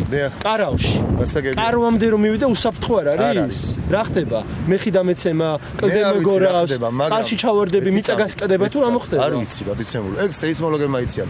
ჩემი მოვალეობა რაც არის, მეცად არის? ვიცი, ბატიცემული. აქედან რამდენი მეტრში და კილომეტრში? გასაგებია. რამდენი მეტრშია? არ ვიცი, რამდენი მეტრშია, მეტრობით არ გადამიზომია. აი ხო ხედავ ერთი წამი მის არასწორად არ ვიქცევი. აბერასაკეთებ ახლა. გამომწევად საუბრობ. არასწორად არ ვიქცევი. ნახეთ. ხო, მე არ მომგენია თქვენთვის არასწორია სულ. არასწორად არ ვიქცევი. მე თქვენ შეყურებთ, ანუ ზღუდავთ უბრალოდ. ეს ჩემი კომენტარი თქვენ არაფერ შეჭდება. ვიცი, ვისი კომენტარი შეჭდება, ანუ ჩემს იქით, მაგრამ მე მაგ ჩემს მოვალეობა. ნახეთ, ვერ გიშვებ, ბატონო, თქვენია უსაფრთხოებიდან გამომდინარე. რა ხდება, კლდე დამეცემა? მე არ ვიცი რა დაგეცემა, ბატონო, მაგრამ უსაფრთხო არ არის. კნევდები? წყალი წარიღებს? მაგას აგებია. აბა 100 მეტრში აგერ ფეხითგანან ციმციმები არქია, იქ არის ხალხი. იმათ უსაფრთხო არ ამოხდებათ, მე რა ღმერთი გამიწყრება. როცა ნახავ საბუთს, დადგინდება რომ ხარ ჟურნალისტი, შემდგომ შევზანდები. მოგიტანთ ახლა და მელოდით. ანუ აინც არ მეშო. ეხა ერთი წუთით გავარკვევ, შეგიშა. ხო მითხარით მოწმობა მოითა. ჟურნალისტი შეშობა შეიძლება თუკი, ნახეთ, თუკი დაკავებულები არ არიან მისამართად. საპატრულო პოლიციის დეპარტამენტის თანამშრომელი შტაბის პრეს-ცენტრი. არა, ბატონო, გაგეხმარებით. დაადგინეთ მიცვარ. ხო, რა უქმებით წვდავთ ეხა შტაბთან? არ გწვდავ, ბატონო. მიგზანდი. მადლობა, ბატონო ვერ შემიშვეთ. თქვენი უსაფრთხოებიდან გამომდინარე. ჩემ განიცდით. ჩვენ საქმეს ვაკეთებ. სად ვერ გამიშვებთ? სად? ანუ მე მემუქრება საფრთხე და იმიტომ არ მიშვებ შიგნით. თქვენი უსაფრთხოებისთვის კი ბატონო. ასე ვერ ვიღებთ ხოლმე სამწუხაროდ ამ კითხვებზე პასუხს. უბრალოდ ბატონ ზურა, ბოლოს ამ ბლოკის დასასრულს მინდა გკითხოთ, ჩვენ მქონდა 2 წლის წინ ჩაქცევა ითხვიში, სადაც ასევე ადამიანები დარჩნენ უსახლკაროდ. დღემდე კომპენსაციების გარეშეა ბევრი მათგანი დარჩენილი. შემდგომ ხარაგაულის ეს ორი სოფელი, ღვერკი და ხემაღალი, ახლა უკვე ტყიბულის კურსები. რა საერთო და რა მსგავსება აქვს ამ სამ ზონას? საერთო ის აქვს, რომ მეწყერსაში ზონებია სამივე, აი როგორც თქვით, რომ იმერეთში დასავლეთ საქართველოში მთლიანად ამ თაგორიან კუთხეებში ძალიან დიდია ეს მეწყერს საშიშროება, თუმცა აი ამ სამივეს ის საერთოა კიდე რომ ადამიანის ინტენსიური ჩარევა ხდება. იქ მადნის მოპოვების იქნება, კარიერები იქნება, ან აქ ტყიბულში იგივე ქვანახშირზე იყო ლაპარაკი და იგივე აფეთქებებზე ღია კარიერით და ასევე ხარაგაულში რკინიგზასთან დაკავშირებით ეს იყო ფერდობის მოჭრაც, ეს იყო აფეთქებები გვირაბის გაყვანის, თუმცა იმის გამო რომ ჩვენ ასე იგი არ გვაქვს მონაცემები, არ იყო დაკვირვების სისტემა, არ ვიცით, ვერც უარყოფთ ამას და ვერც ვამტკიცებთ, რომ გამშვები მექანიზმი შეიძლება ადამიანის ხელით იყო კარგი. მაგრამ ყველაფერი მარკეთ მიუთითებს და სამწუხაროდ ხდება არიძიებს ერთ-ერთი ყველაზე მნიშვნელოვანი აი ეს რომ საუბრობთ რომ მატულობს და მთელ სოფლიოში ასე მეწყერები რაოდენობა და მსხვერპლი და ზარალი ამასთან დაკავშირებით ადამიანის მოქმედებას ძალიან დიდი როლი აქვს. ამიტომ თუმცა პრევენციული ღონისძიებები გაცილებით უკეთესად მუშაობს. განსაკუთრებით განსაკუთრებით როდესაც ვლაპარაკობთ მეწყერსაში ჭუბნებზე ძალიან დეტალურად უნდა გამოვიკვლიოთ სანამ რაიმეს დავიწყებდეს იქ რაიმეს მოპოვებას ან ინფრასტრუქტურულ პროექტს. ყველაფერი წინასწარ უნდა გამოვიკვლიოთ ძალიან კარგად. დიდი მადლობა. ძალიან დიდი მადლობა. ჩვენ ახლა პირველ ნაწილს ვამთავრებთ და დაგიბრუნდებით რამდენიმე წამში რეკლამის შემდეგ არანაკლებ მნიშვნელოვან თემაზე სასაუბროთ.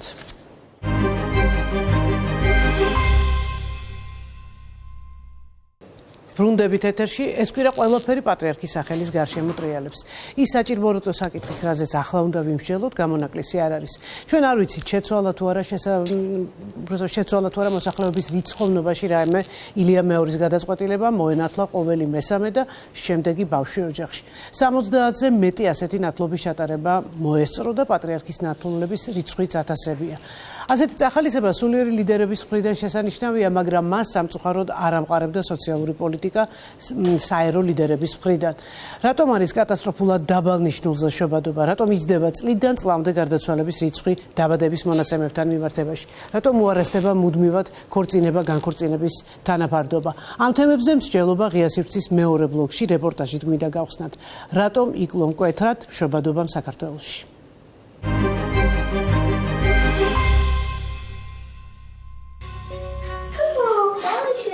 ჩვენ ახლა გამოვიღოთ ჩვენი რძე. ხო არის ჩვენი რძე. აი ეს არის ჩვენი რძე, რომელსაც ყოველ ღამეს ვამს თინათე ძილის წინ. არის 800 გრამიანი და ღირს 77 ლარი სტანდარტულად. რა ჯდება საქართველოში ჩვილი ბავშვის კვება? ფასები ელვის სისწრაფით იზრდება. საკვებს ემატება ჯანმრთელობის, განათლების, ბავშვების მოვლასთან დაკავშირებული უამრავი სხვა ხარჯიც. გაძვირებული ცხოვრების პარალელურად ბოლო 10 წელია შობადობა საგანგაშოდ მცირდება. 2024 წელს 21142 ბავშვით ნაკლები დაიბადა, ვიდრე 10 წლის წინ. ეს თითქმის 35%-იანი შემცირებაა. ამ ისტორიულ მინიმუმს ქართული ოცნება შეთქმულების ახალი თეორიით ხსნის. გვაქვს სერიოზული, ასე ვთქვათ, სოფლმხედველობრივი გამოწვევა. თუმცა კიდევ ერთხელ ვიტყვი, რომ ეს არ არის მხოლოდ საქართველოსთვის დამახასიათებელი, სადაც აქტიურად ვრცელდებოდა ეს ეგრეთ წოდებული ლიბერალური, სინამდვილეში ფსევდოლიბერალური იდეოლოგია, ყველგან არის ძალიან მძიმე პროცესები დაწყებული. რასაც პირველ რიგში უნდა დაუპირისპირდეთ. რა იქნება თქვენი პასუხი ირაკლი კობახიძის ამ განცხადებაზე? რას ვიკობთ, ის ამბობს, რომ სოციალური და ეკონომიკური მდგომარეობა არ არის განმაპირობებელი და არის სოფლმხედველობრივი ნეოლიბერალური აზროვნება. თქვენ რას ვიკობთ ამ საკითხში? ერთ-ერთი მიზეზი იმისა, თუ ბავშვს ატვარ გააჩენდნენ, არის ჩემი აზრით სოციალური მდგომარეობა, პოლიტიკური მდგომარეობა ქვეყანაში. ხალხი ორ სამსახურს მუშაობს და ყველაფერს აკეთებს იმისთვის, რომ შეძლოს ეს ყველაფერი, მაგრამ სინამდვილეში ეს არ არის საკმარისი და პირიქით უწევთ, რომ სხვა ქვეყანაში წავიდნენ ყველა გარბის აქედან და პირიქით აქეთ არავის არ უნდა ყოფნა. ისეთი ქვეყანა არის, რომ პირიქით ჩემი აზრით ყველა საქმე უნდა ყოფნა, მაგრამ სამწუხაროდ პოლიტიკური პირობების გამო და სოციალური პირობების გამო აქ ლამის არავის არ უნდა გეჩება. არ მგონია საქართველოში ის იდეოლოგია მიდიოდეს, რომ აი არ გააჩინოთ ბავშვები, ხო? ეგეთი რაღაც მართლა არ გამიგია. უბრალოდ მე მაინც ვფიქრობ, რომ ეკონომიური პრობლემების გამო. სოციალური პრობლემები, ფინანსური პრობლემები, სამუშაოს პრობლემები, 1000 რაღაც რა, რის გამოც ალბათ თავს იკავებენ. შობადობის პრობლემა და ოჯახის შექმნის პრობლემა არის დაკავშირებული არა ევროპულ ღირებულებებთან, არამედ ეკონომიკურ კრიზისთან, რაც ქვეყანაშია ეტაპზე. იმიტომ რომ ძნელია ახალგაზრდამ და განსაკუთრებით სტუდენტმა, რომელიც სწავლობს, იფიქროს იმაზე, რომ ოჯახის შექმნაზე ისეთ ქვეყანაში, სადაც მათ მარკეტებში უწევთ 500-600 ლარზე მუშაობა და უმეტესობა საერთოდ არ არის დასაქმებული 500-600 ლარიც არ აქვს. მყავს მეგობრები, რომელიც წასული არიან, სტუდენტური სტატუსი აქვს შეჩერებული იმის გამო, რომ ფული არ აქვს და ელემენტარული სწავლის ფულს ვერ იხდიან და წარმოიდგინეთ ახალგაზრდა, რომელიც სწავლის ფული არ აქვს, როგორ უნდა იფიქროს ოჯახის შექმნაზე და მაქედან გამომდინარეობს შობადობის ნაკლებობაც ქვეყანაში და მარტივია ამ თემაზე განსაჯოს ადამიანმა, რომელსაც 15000 აქვს ხელფასი და კორუფციაშია თავით ჩაბმული ის და მთელი მისი გუნდი. მიზეზი არ ვიცი, ახლა კობახიძე საიდან მსჯელობს ამ იმით. მე მაგალითად მახსოვს, რომ კომუნისტების დროს უფრო მოდაში იყო ერთი შვილი და ევროპაში ყავდათ 4 და 5 შვილი. მაგრამ დღევანდელ გადასახედიდან, რა თქმა უნდა, სოციალური ფონი და ეკონომიკური გაჭირვება არის და ძირითადი ფაქტორი, იმიტომ რომ კატასტროფული ფასები ღირს ბავშვთა კვება, თუნდაც ჰიგიენა. მახსოვს, ჩემი ემიგრაციაში მყოფი მულები მიგზავნიდნენ იქედან იმ ხელოვნურ რძეს, რომელიც ჩემს შვილებს ჭირდებოდათ და როდესაც ის ხელოვნური რძე ვნახე აფთიაქებში, აი ზუსტად იყო გასამაგებული ფასი. ჟურნალისტი თამთა ჯანაძე 3 შვილის დედაა. რამდენიმე თვეა YouTube-ზე საკუთარი არხი გახსნა. თავის ვლოგებში ბავშვების გაზრდის სირთულეებს ხშირად აშუქებს. მიკერძებაში რომ არ ჩამთვალა და სპეციალურად შემოვიარე რამდენიმე აფთიაქი სხვადასხვა დასახელების და შევამოწმე ბავშვთა კვების ფასები, ასევე ჰიგიენის საშუალებების ფასები. მართლა ისეთი მდგომარეობა იმდენად გაძვირებულია იმ დროსთან შედარებით, როდესაც მე ბავშვები შვილები მყავდნენ, რომ ფაქტობრივად მეოთხე შვილის გაჩენას რომ ვაპირებდე, ამ ფასების გადამყიდი აუცილებლად გადავფიქრებდი. ჩემი ოჯახის მაგალითზე მე დავრჩი უმუშევარი, ისევ ხელისუფლების უგნური პოლიტიკის შედეგად, რადგან ფაქტობრივად მედიისთვის სივრცე აღარ დატოვა და ჟურნალისტები, რომელსაც გვინდა ჩვენი პროფესიით ღირსეულად დასაქმება, ადგილს ვერ პოულობთ ამ ქვეყანაში და ჩემმა ოჯახმა გამოსავალი იპოვა ემიგრაციაში, წავიდა ჩემი ქმარი ემიგრაციაში, რომ იქედან რაღაცნაირად მომაწოდოს ის რაოდენობის თანხა, რაც მინიმუმ ჩემი შვილების რაღაც კვების და მათი განვითარებისთვის საჭიროებებს დააკმაყოფილებს. ჩემს ვლოგშიც ვახსენე ეს, რომ შევედი საიტზე, სადაც ერთი ვაკანსიაც არ იყო ჟურნალისტისთვის და არა მარტო შემდეგ ჟურნალისტებს გვიწევს, რომ რაღაცნაირად გადავემზადოთ, რაღაც მონათესავე პროფესიები ავირჩიოთ და ის მონათესავე პროფესიებიც არ არის, თქვათ, იმდენად ნორმალური ანაზღაურების მქონე, რომ შენი შვილები საჭიროებები დააკმაყოფილო. ჩემი უფროსი შვილი არის 11 წლის და უმცროსი არის ხდება უკვე 2 წლინახევრის, არის ძალიან დიდი სხვაობა.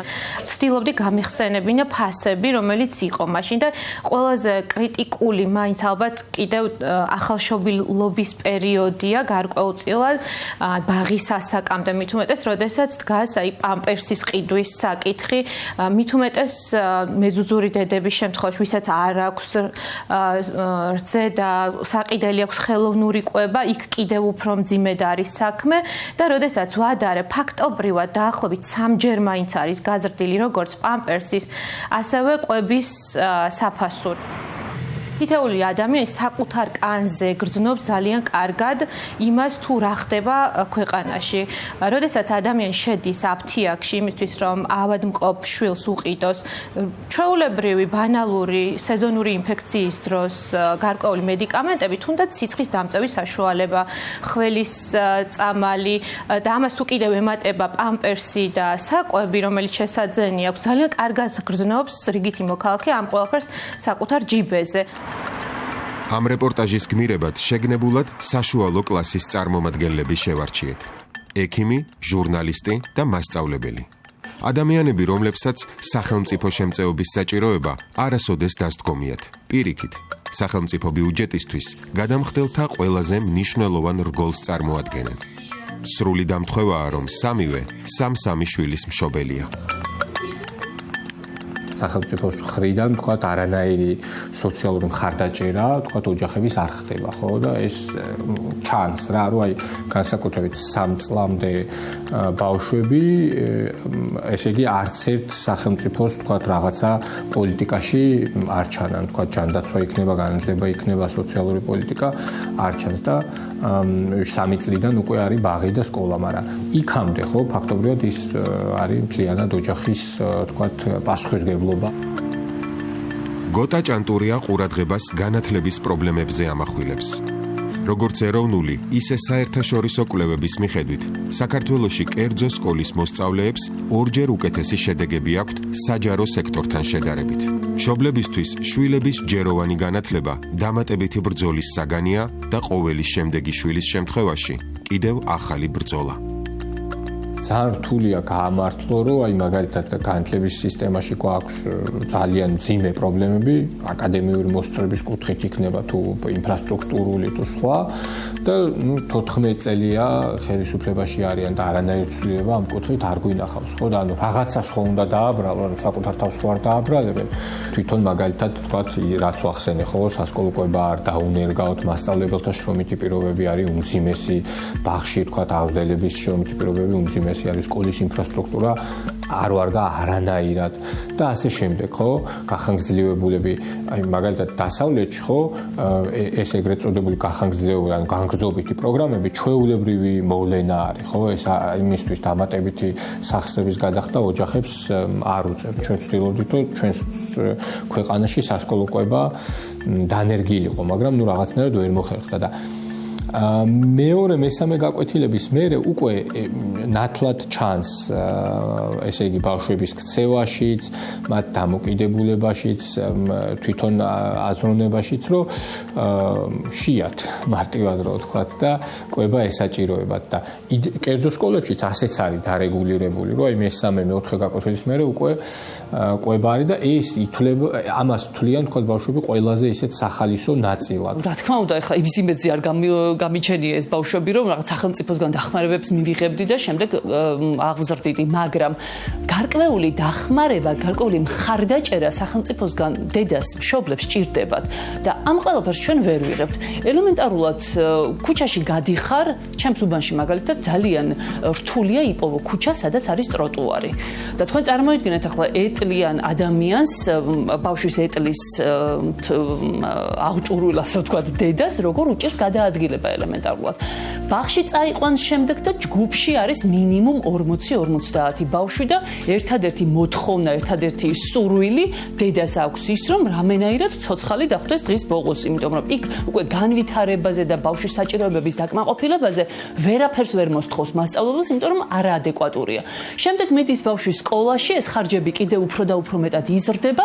სკოლაშიც ასევე ვხვდებით სისტემას, რომელიც ადეკვატურ განათლებას ვერ აღებინებს ბავშვებს და იძულებული ხარ შემდეგ სხვადასხვა წრეზე შეიყვანო, რაც ხარჯებს ასევე ძალიან ზრდის და ამ ყველაფრის ფონზე ხელისუფლების ის მაღალჩინოსნები, რომელიც 10,000 ლარებს იხდიან მათი შვილების განვითარებისთვის და განათლებისთვის, ჩვენ გვთავაზობენ სისტემას, რომელსაც თვითონ ვიარენდობიან. შობადობის ისტორიული მინიმუმის ახსნას ფსევდოლიბერალური ღირებულებებით ცდილობს ის ხელისუფლება, რომლის მაღალჩინოსნებიც ფსევდოლიბერალური ღირებულებების ქვეყნებს ირჩევენ თავისი შვილების გასაჩენად. საჭიროების შემთხვევაში სამკურნალოდ, მათი განათლებისთვის და ცხადია, საოჯახო არდადეგებისთვის.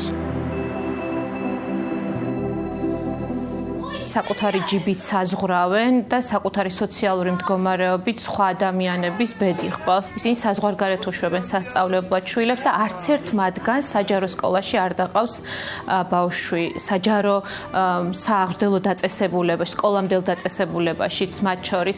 ამიტომ ეს მეტყველებს იმაზე, რომ საკუთარი საზომით ზომავენ გარკვეულწილად და როდესაც ხალხს უჩნდება კრიტიკული კითხვები, აი აქ მოდის სწორედ უკვე თავის მართლების რეჟიმი გარკვეულწილად და რა თქმა უნდა არარსებული რაღაც deep state-ი, დასავლეთი და ევროპული ბიუროკრატია, როგორც თავად ამბობენ, არის დამნაშავე. ჩვენ გვაქვს არაერთი კვლევა, რომლითაც დასტურდება, რომ სოციალური პრობლემები დიახ გვაქვს ქვეყანაში, რომ არის ფაქტობრივად საყოველთაო სიდუხჭირე, რომ ბავშვები შიმშილობენ, სიღარიბეა, რომ პენსიონერებს არ აქვთ შესაძლებლობა წამლები იყიდონ. ანუ მასობრივად ოჯახებში არის ძალიან დიდი გაჭირვება და არ აქვს მნიშვნელობა ამას, რომელ ასაკობრივ ჯგუფზე ვისაუბრებთ. შესაბამისად, პასუხისმგებლიანი ადამიანები თავის მხრივ, რიგითი მოქალაქეები, რა თქმა უნდა, ზრუნავენ პირველ რიგში შვილებზე, მომავალზე და აქედან გამომდინარე, როდესაც იციან რა პასუხისმგებლობების წინაშე, რა გამოწვევების წინაშე შეიძლება დადგნენ, ისე დროს, როდესაც ქვეყანაში ასეთი სოციალური და ეკონომიკური მდგომარეობა, რა თქმა უნდა, თავს იკავებენ იმისგან, რომ ყავდეთ შვილები, მათ შორის ყავდეთ ბევრი მრავალშვილიანი ოჯახი. ძალიან შეურაცხყოფელია, რომ ადამიანები გონიათ ამ დონის დაბალი განვითარების, რომ აი ესეთ რაღაც იაფფასიან სატყუარაზე წამოეგებიან მშობლები და რაღაცნაირად დაიდანაშაულებენ თავს, რომ თურმე რაღაც ღირებულებებში ვერ გვაქვს სწორად და იქნებ ჩვენი ბრალი ხომ არ არის. არა, ნამდვილად არ არის ჩვენი ბრალი, იმიტომ რომ ძალიან ბევრი ქალი ვიცი, რომელსაც უნდა შვილის გაჩენა, რომელსაც უნდა კიდევ ერთი შვილი, მაგრამ იმის გამო, რომ პასუხისმგებლობის გრძნობა აქვს საკუთარი შვილების წინაშე და ხვდება, რომ მისი ოჯახის ბიუჯეტი ელემენტარულად ვერ გაწუდება ამ ყველაფერს და ვერც საზოგადოებისგან და ვერც სახელმწიფოსგან ვერ მიიღებს იმ მხარდაჭერას, რაც ოჯახებს ჭირდებათ, ამიტომ იკავებენ თავს. და საერთოდ არაფერ შუაში არ არის ჩვენი მოსაზრებები, რადგან უკვე გაჩენილ შვილებს ვერ ვახერხებთ, რომ გავწუდეთ და ჩვენი ჯიბე რაღაცნაირად გაწუდეს.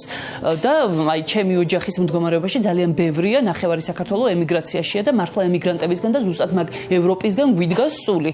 და როგორ შეიძლება ამ ფონზე აი ასეთი მართლა იაფფასიანი და ძალიან ისეთი სამარცხვინო იარლიყი მოგვაკერონ დედებს, რომ თურმე რაღაც ავირიეთ შეხედულებებში და რაღაც ფასეულობებში.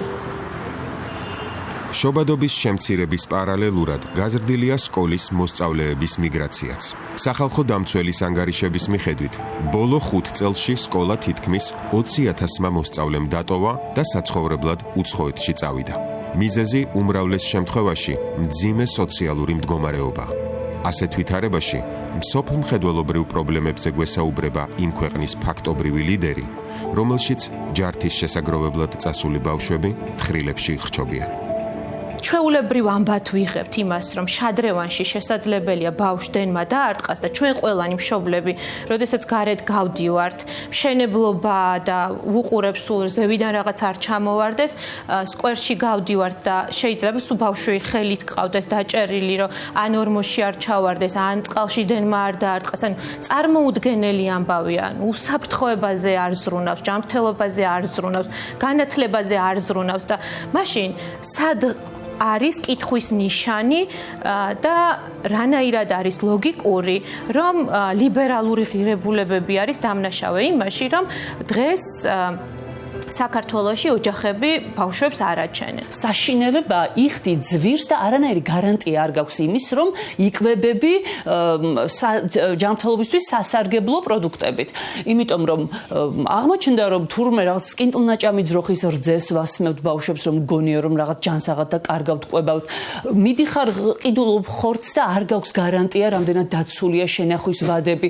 ყიდულობ ხილბოსტნეულს და არ იცი პესტიციდების რაოდენობა გამოიყენებს, ხომ არ არის საერთოდაც ეს ხილბოსტნეული მომწამლელი.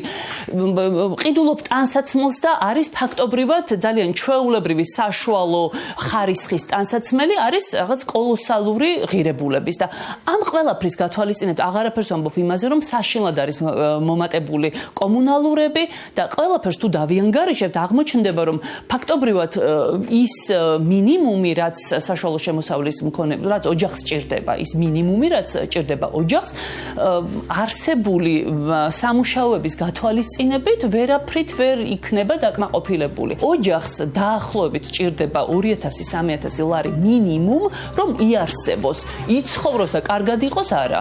უბრალოდ იარსებოს რაღაცნაირად თვიდან თვემდე თავი გაიტანოს. და ვისაც ამაზე დაბალი შემოსავალი აქვს, მე მართლა წარმოდგენა არ მაქვს როგორ ცხოვრობენ, რადგან ბავშვები ამ შემთხვევაში, როდესაც აი ესეთი დაბალშემოსავლიანი ოჯახი პრაქტიკულად შიმშილობენ და შიმშილობა იმას არ ნიშნავს, რომ მათ არ აქვთ პური. შეიძლება პური გქონდეს, მაგრამ ორგანიზმი ბავშვის დაბალანსებული კვებისთვის საჭიროა ხორცი, კვერცხი, იქ რძის პროდუქტი, ხილბოსტნეული და ამ ყველაფერს, როდესაც დიდი ხნის მანძილზე ბავშვი ვერ იღებს, ფაქტობრივად მისი ორგანიზმი შიმშილობს. გაეროს ბავშვთა ფონდის მონაცემებით საქართველოში ყოველი მეხუთე ბავშვი შიმშილობს. მათგან 300 ყოველწლიურად იღუპება. სოციალურად დაუცველის სტატუსი 370,000 ბავშვს აქვს მინიჭებული. როგორ შეიძლება აი ამ ფონის გათვალისწინებით ხელისუფლებამ თქვას, რომ იცი რა, ეხლა რაღაც თურმე ღირებულებითი პრობლემები გვაქვს, რაღაც ლიბერალური იდეებს ვიზიარებთ და ამიტომაც გადავწყვიტეთ, რომ ბავშვები არ გავაჩინოთ. კარგი, გავაჩინე 3 ბავშვი, რა ვუყვამ 3 ბავშვს. მშობლების ამ კითხვაზე ირაკლი კობახიძემ ყველა სავარაუდო პასუხიდან ყველაზე არაადეკვატური შეარჩია. რატომ აღარ იბადებიან ბავშვები საქართველოში? ლიბერალური ღირებულებების გამო. არის თუ არა ეს განმარტება დამაჯერებელი თავადოცნების ამომრჩევლისთვის, რომელიც მათი მტკიცებით უმრავლესობაა და ლიბერალურ იდეოლოგიას არ იზიარებს. რამდენიმე კვირაში უახლესი სტატისტიკა გამოქვეყნდება. ბოლო 10 წლის ტენდენციის შენარჩუნების შემთხვევაში მოსალოდნელია კიდევ უფრო გაუარესებული მონაცემები, მეტად შემცირებული შობადობა და გაზრდილი სიკვდილიანობა.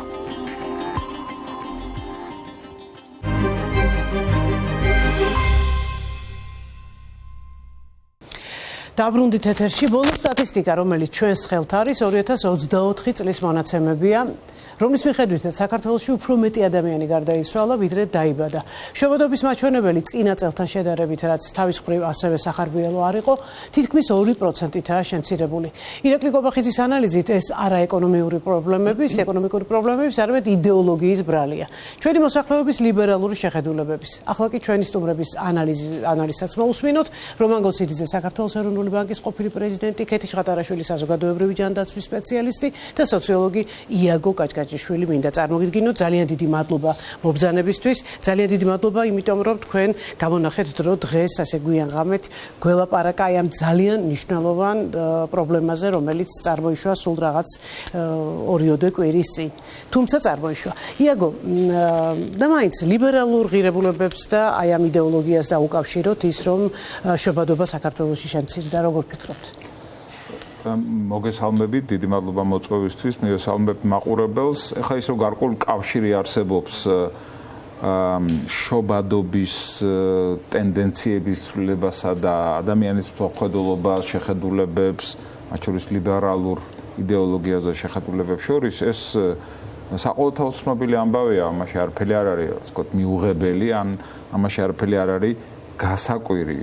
მართლაც, ну, ისეთი ლიბერალური შეხედულებები, როგორიც არის მაგალითად გენდერული თანასწორობა, როდესაც ქალი ისევე ფიქრობს მოდერნიზაციის პირობებში კარიერული წარმატების მიღწევას, როგორც მამაკაცი ცდილობს დასაქმდეს, იყოს წარმატებული და ასე ვთქვათ, ოჯახი და ბავშვებზე ზრუნვა კარიერული წარმატებისთვის ბარიერია, ან თვით რეალიზაციის მოთხოვნილება და შემდეგ. ეს ფაქტორები ცხადია, გავლენას ახდენენ შობადობის აჩვენებლებზე, მაგრამ ჯერ ერთი აუცილებლად უნდა ითქვას, რომ ლიბერალური შეხედულებების გამო შობადობის შემცირების ეფექტი შემცირდა, იმიტომ რომ მათ შორის დასავლურ ძალიან განვითარებულ და წარმატებულ საზოგადოებებში უკვე შეიმუშავეს ინსტიტუციური მექანიზმები იმისთვის, რომ ქალს მაგალითად კარიერული მიზნების რეალიზაციის გზაზე ბავშვების გაჩენამ ხელი არ შეუშალოს. აი მაგალითად, ხო, არსებობს, ну, ვთქვათ, ისეთი ძალიან ცნობილი მექანიზმი, როგორიც არის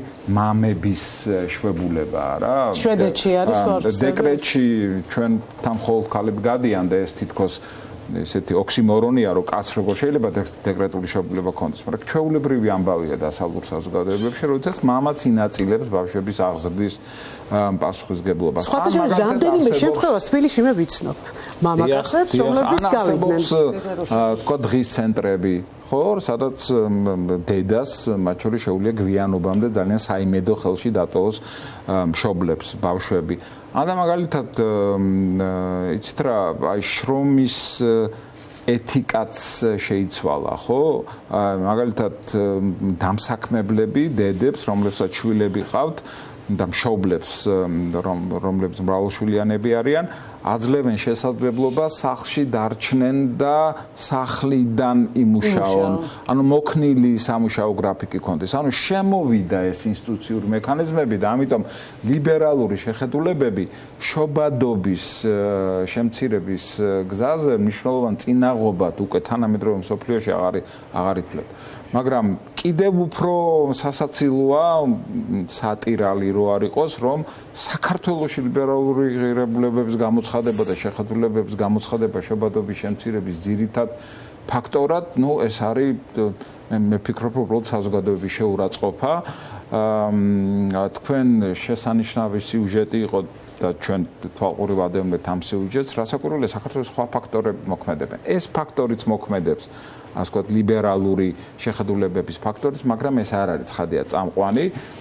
ისე უნდა ითქვას, რომ ჩვენთან ეს ინსტიტუციური მექანიზმები მაკომპენსირებელი ამ ასე ვთქვათ, ლიბერალური იდეოლოგიის არ არის შემოსული, ხო? აი აქ მშობლებმა ილაპარაკეს ინფრასტრუქტურული უსაფრთხოებაც კი არა აქვთ მშობლებს ბავშვებისთვის, ხო? სხვა ყველაფერს თავი დავანებოთ, ხო, მართალია? ძალიან არამეგობრული გარემოა იმისთვის, რომ ბავშვი გარეთ გაიყვანო და ასე ირნო. ყველა უბანი ტროტუარები გადაჭედილია მანქანებით, ისე რომ ეტლით სიარული არ შეუძლია ბავშვ თუ ქუჩაში არ გადაიყვანა ისე მანქანას გვერდს ვერ აუქცევ და აშენდა. ანუ თვით ინფრასტრუქტურული თვალსაზრისით ძალიან არამეგობრული გარემოა. სხვას რომ დავანებოთ თავის სხვა ფაქტორებს, ვთქვათ, მოქნილ სამუშაო გრაფიკს და აშენდა. მაგრამ რასაკვირველია, ჩვენთან წამყვანი ფაქტორი შობადობის შემცირების ეს არის ეკონომიკური ფაქტორი, ეს არის ასე ვთქვათ, მზარდი და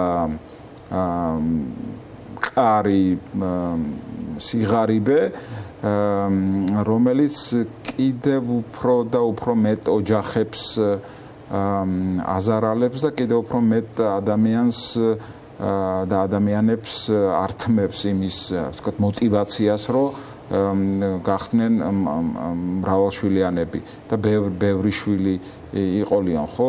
ესე იგი, აი სულ მომყავს ეს მაგალითი, ახაც მინდა ვთქვა, იმიტომ რომ ისეთი ოფიციალური სტატისტიკის ნაწილია და არის არაჩვეულებრივად შემაშფოთებელი.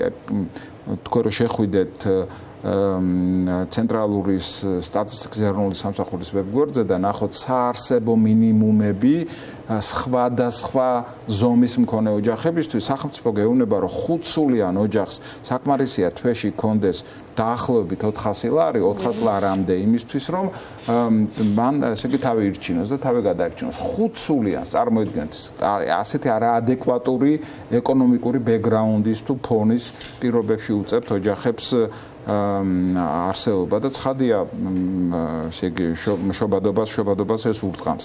რასაკვირველია მიგრაცია, ეს გარე მიგრაცია, შიდაც რასაკვირველია, ვთქვათ, სოფლიდან ქალაქში წამოსვლა და ძირითადად ამასაც თავისი მიზეზი აქვს, რომ უკეთესად იგრძნოს ოჯახი. გარე მიგრაცია, არა, გარე მიგრაციაში ვინ მიდის? მიდიან ძირითადად ისეთი ახალგაზრდა და საშუალო ასაკის მქონე ადამიანები, რომლებიც ფერტილურები არ არიან თვალსაზრისით, რომ მათ შეუძლიათ ესე იგი შვილები იყოლიონ, მაგრამ ისინი მიდიან იმისთვის, ხო, რეპროდუქციული უნარების მქონე ადამიანები, მაგრამ ისინი მიდიან საზღვარგარეთ იმისთვის, რომ რაღაცა საარჩევნო გამოიმუშაონ და ვთქვათ,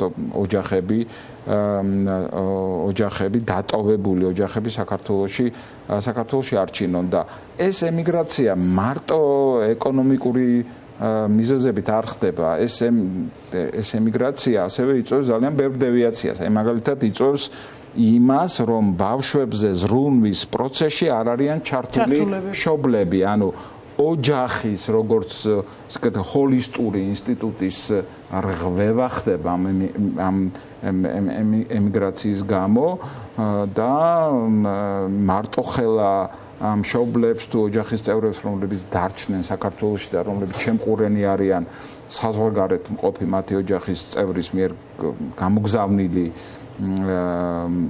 თანხის და მთლიანად დამოკიდებული ეს სხვა შორის არ არის ზუსტად სტატისტიკურად გაზომილი რამდენი ოჯახია ასეთი, მაგრამ სხვადასხვა კვლევები არსებობს, რომ მინიმუმ ყოველი მეხუთე ოჯახი არის დამოკიდებული საზღვარგარეთიდან გზავნილებზე, ეგრეთ წოდებულ რემიტანსებზე, ხო? ამიტომ ესეც რასაკვირველია ხელს უშლის შობადობას, იმიტომ რომ ასე ვთქვათ, ბავშვის აღზრდაში ჩართული უნდა იყოს ოჯახის სხვადასხვა წევრი და მშობლების გარდა ბებია, ბაბუები და ასე შემდეგ.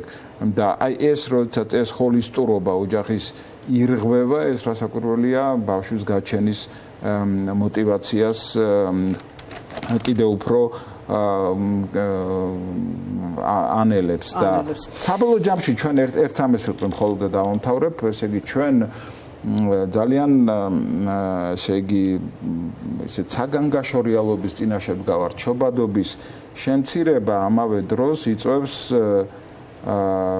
მოსახლეობის დაბერებას, ხო? ესე იგი ჩვენ დღეს შეგვიძლია ვთქვა და ამის ოფიციალური სტატისტიკაც არსებობს, რომ ჩვენი საზოგადოება არის დაბერებისკენ მიდრეკილი. აი მე ასე ვთქვათ, სტატისტიკური მაჩვენებელიც მაქვს, ეგრეთ წოდებული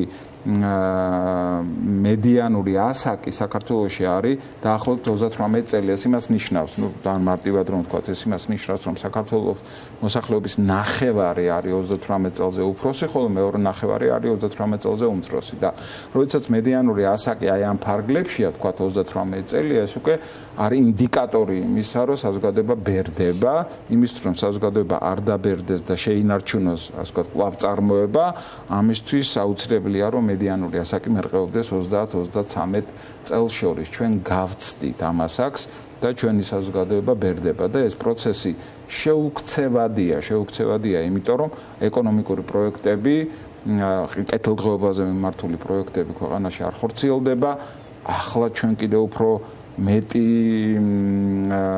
გაღარიბების რისკის წინაშე დგავართ, იმიტომ რომ ის დრაკონული კანონმდებლობა, რომელიც სახელმწიფომ შემოიღო, ძალიან ბევრ ადამიანს ტოვებს უმუშევრად. ჩემს გარშემო, ალბათ თქვენ გარშემოც ძალიან ბევრმა ადამიანმა დაკარგა სამსახური სწორედ დაკარგა, იმიტომ რომ მას არ აქვს შესაძლებლობა ითანამშრომლოს საერთაშორისო პროექტების ფარგლებში ბევრ ორგანიზაციასთან, ხო?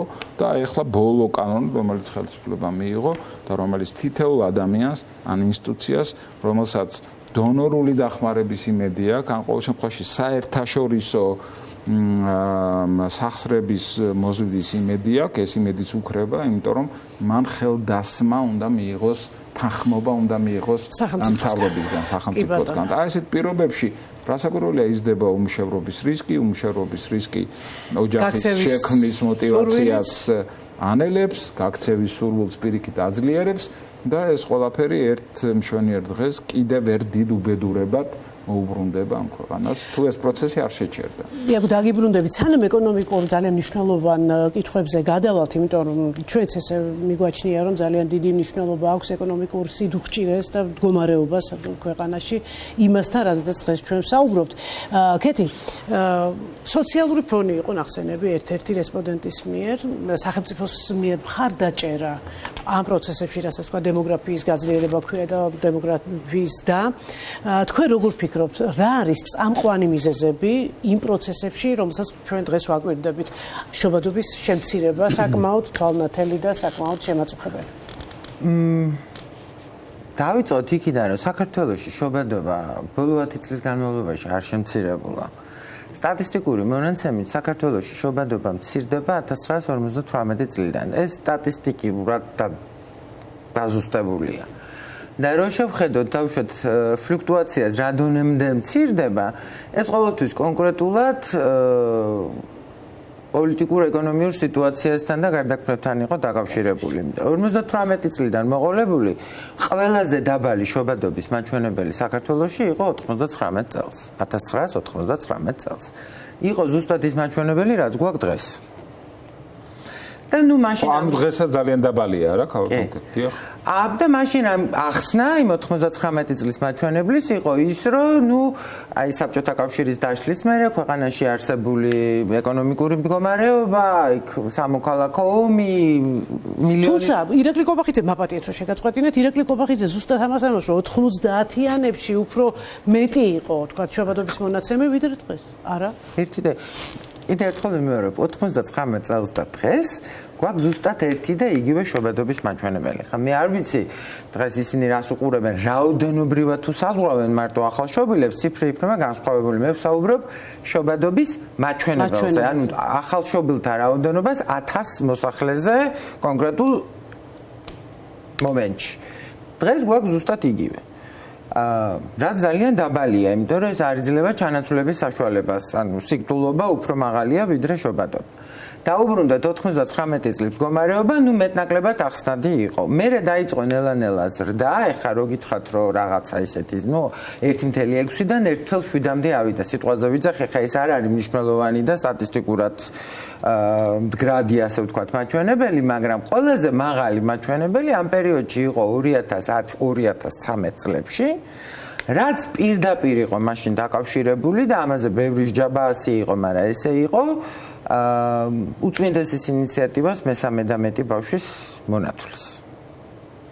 და ამას კიდე ერთი ფაქტორი ადასტურებს ის, რომ ამაში მართალი ბრძანდებოდა ბატონი კობახიძე, რომ მესამე და მეოთხე ბავშვების რაოდენობის ხარჯზე გაიზარდა შობადობა, ანუ პირველი და მეორე ბავშვი ნაკლებად ხდებოდა.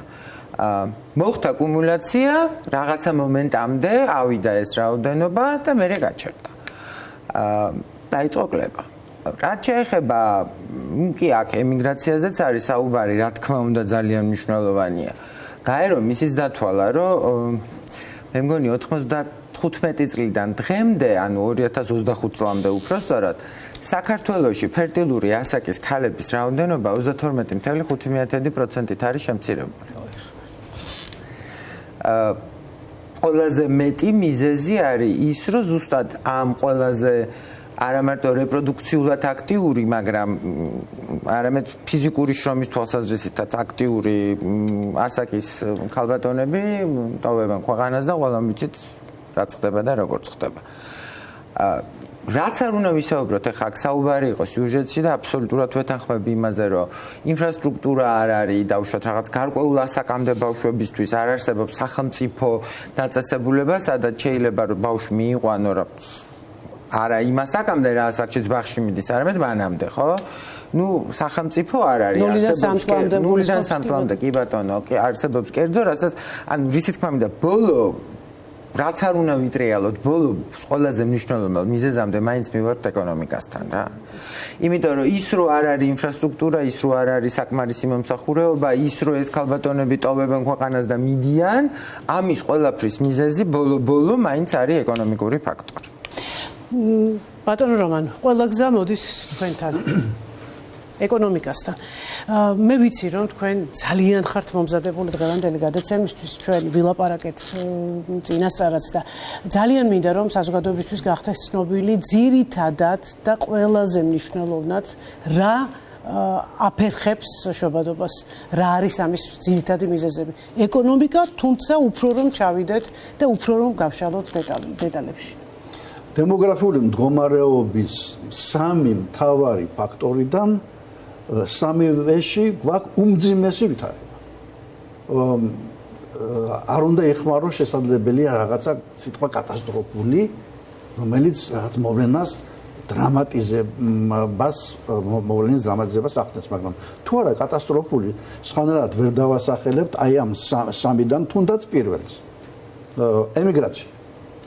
2012 წლიდან დღემდე უბრალოდ ვიღებ 2012 წელს ამ მმართველობის პერიოდს, თუმცა არ მინდა ეს პოლიტიკურად შეფასებული იყოს, მხოლოდ ამ ხელისუფლებას რომ გადაბრალდეს ყველაფერი, თუმცა ძალიან დიდი წვლილი და დანაშაული ამ ხელისუფლებას მიუძღვის, რაც ხდება დემოგრაფიული კუთხით, მაგრამ სტატისტიკური შედარებისათვის ვამბობ, მილიონი ჩვენი ქვეყნის მილიონმა ჩვენი ქვეყნის მოქალაქემ დატოვა ქვეყანა. 1 მილიონმა. ეს არის ზუსტი ინფორმაცია, რომელიც ეყრდნობა საზღვრის კვეთის მონაცემებს, რომელსაც ვერაზოს ვერ გააყალბებ, ვინ შემოდის და ვინ გადის, ელექტრონულად ყველაფერი აღირიცხება.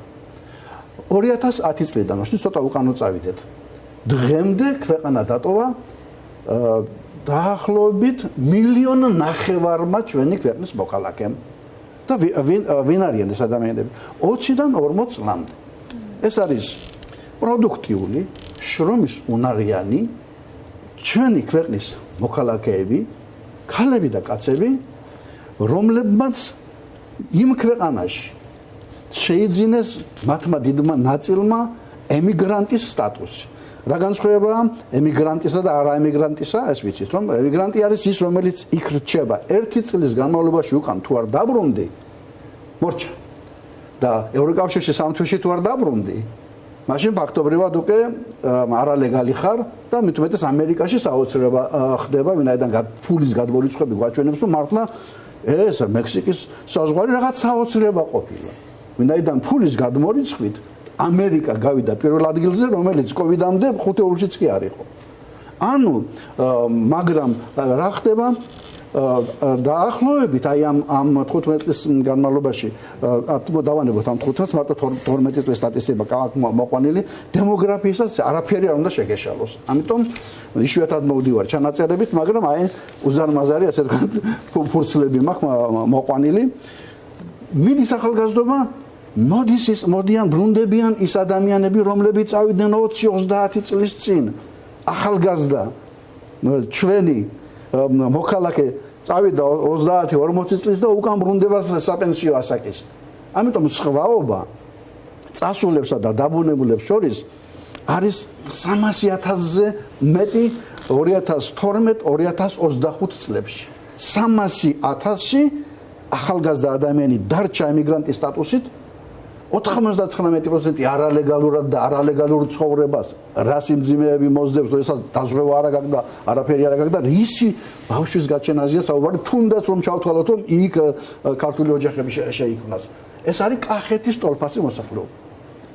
კახეთის მოსახლეობა არის 300,000.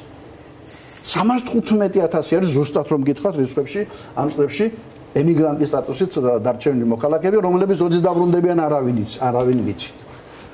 რას ნიშნავს? დავკარგეთ კახეთი ფაქტობრივად. რომ წარმოვიდგინოთ, აორთქლა ჩვენი, ასე ვთქვათ, იმიდან მოსახლეობის შემადგენლობიდან ამის ტოლფასი რაოდენობა მოქალაქეების. სწორად აღნიშნათ ჩვენმა ორივე სტუმარმა, რომ სტრუქტურას უდიდესი მნიშვნელობა აქვს ემიგრაციის პირველი ტალღა იყო სულ ქალები. აბსოლუტურად სწორი თქვით. კი. 90-იანი წლები რო ახსენეთ და რატომ არის ეხლა უმძიმესი ვითარება? 90-იანი წლის თაობა მოვიდა. ეხლა 90-იან დღეს 26 რამდენი წლის უნდა იყოს? 25, 30, 1990-დან დაწყებული ემიგრაცია, დღეს 36 წლის ადამიანი ამათ უნდა, ასე ვთქვათ, გაეჩინა ჩვენები და მშობადობის, ასე ვთქვათ, მთავარი ასაკი დღეს უწევს. მაგრამ ეს ხალხი აქ არ არის, ეს ხალხი უცხოეთშია. ქალები რატომ? იმიტომ რომ დასაქმების სტრუქტურა დასავლეთში თუ სხვა ქვეყნებში არის ისეთი, სადაც ქალებისთვის იყო სამუშაო ადგილები, ოჯახებში მუშაობა, მოვლის სექტორი და აგერ რომ დავაკვირდეთ ფულის გადმონაცვლის სტატისტიკას, იმ წუთას მივხვდებით, ქალები სად მუშაობენ, კაცები სად მუშაობენ. პირველ ადგილზე გადმონაცვლებში არის ამერიკა. აქ მამაკაცები ალბათ, თუმცა ამის სტატისტიკა არ არსებობს, მაგრამ მეორეზე იტალიაა. იტალიაში ვიცით რომ უდიდესი ნაწილი არის ქალები და ეს მთლიანად დაირღვა უკვე ოჯახის სტრუქტურა. ერთ-ერთი მნიშვნელოვანი ფაქტორი რა თქმა უნდა არის დაბერება. ქვეყანა, როდესაც ჩვენს ქვეყანაში დაახლოებით 1,000,000 პენსიონერია. ჩვენ 3.8 არის ჩვენი მოსახლეობა, აქედან დაახლოებით 1.800-500 უცხოელია და ისინი აღირიცხებიან და შემდეგ რეალური სამუშაო ძალა ქვეყანაში არ არის, იმიტომ რომ პენსიონერებია თითქმის 1 მილიონი და მე მოსწავლეები და ბავშვები, ანუ ეკონომიკის სექტორში სამუშაო ძალაც კი არა გვაქვს ჩვენ იმისათვის, რომ აი ეს ვითარება გავარღვიოთ. ანუ დემოგრაფია არის ნომერ პირველი, სადაც სურათი შეიძლება კატასტროფულად დახასიათდეს. მეორე სიკვდილიანობა. ესე იგი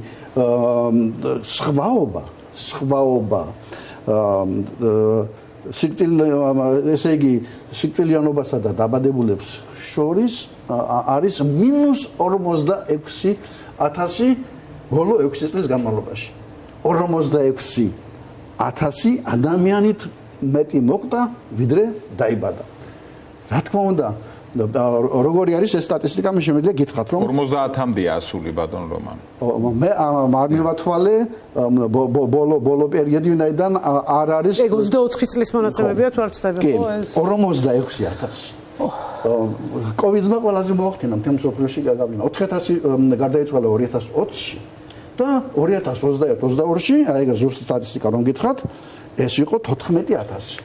ანუ კოვიდის პერიოდში საქართველოში გარდაიცვალა 18,000. აქედან 17,000 უშუალოდ კოვიდის დროს და ეს თემა სულ სხვაგან წაგვიყვანს, მაგრამ ორიოდე სიტყვით ვიტყვი, რომ საშინლად მართა ქვეყანამ ეს ინფექცია, ეს ასე ვთქვათ კოვიდ პანდემია და არა მარტო ხო ადმინისტრაციული კუთხით, არამედ ჯანდაცვის კუთხით. და აგერ მომყავს მაგალითები, საქართველოს არის მსოფლიოში ათეულში ყველაზე უარესი, ასე ვთქვათ, ქვეყნებისა, სადაც ყოველ 100,000 მოსახლეზე გარდაიცვალა ყველაზე მეტი.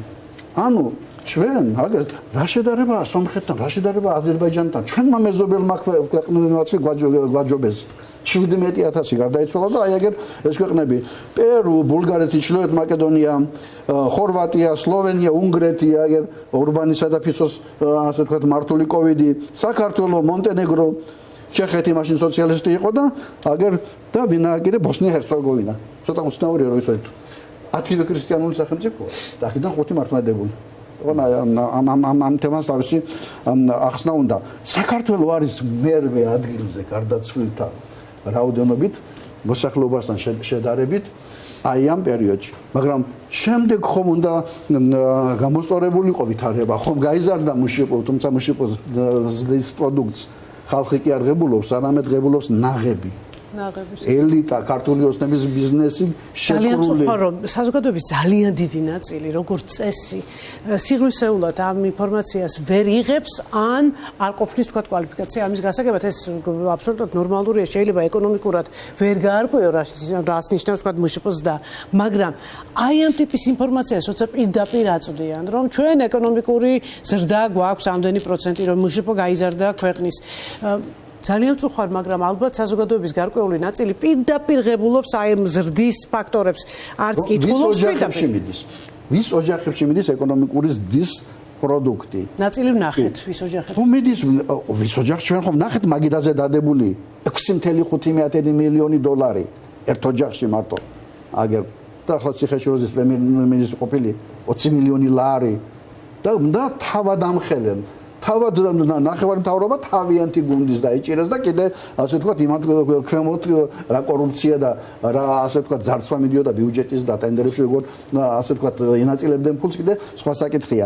ამიტომ აი ეს ეკონომიკური ზრდის პროდუქტი რომ არ ხმარდება ადამიანებს ეს იმას ნიშნავს სწორედ ემიგრაციაში გამოიხატება იმიტომ რომ აქ მათ არ აქვთ სამუშაო ადგილები და გარბიან უცხოეთში რადგან ქალები ვახსენეთ საქართველოს 90-იანი წლებიდან აი 2000 წელი რომ ახსენეთ თქვენ როდესაც შობადობა პიკში იყო საქართველოს ეკონომიკურად გადაარჩინეს ქალებმა ვინაიდან პირველი ტალღა რომელიც გავიდა ჩვენი მოქალაქეებისა მათ მიერ გადმორიცხული დოლარებით არა მხოლოდ ოჯახების შენახვა ხდებოდა, არამედ ხდებოდა ეკონომიკის და ლარის სტაბილურობა.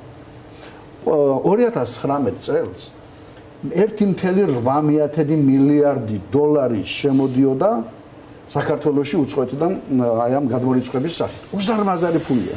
ეს ჩვენი მაშინდელი ჩვენი ქვეყნის დაახლოებით მუშაობს 7% იყო. მაგრამ დღეს საოცრება ხდება.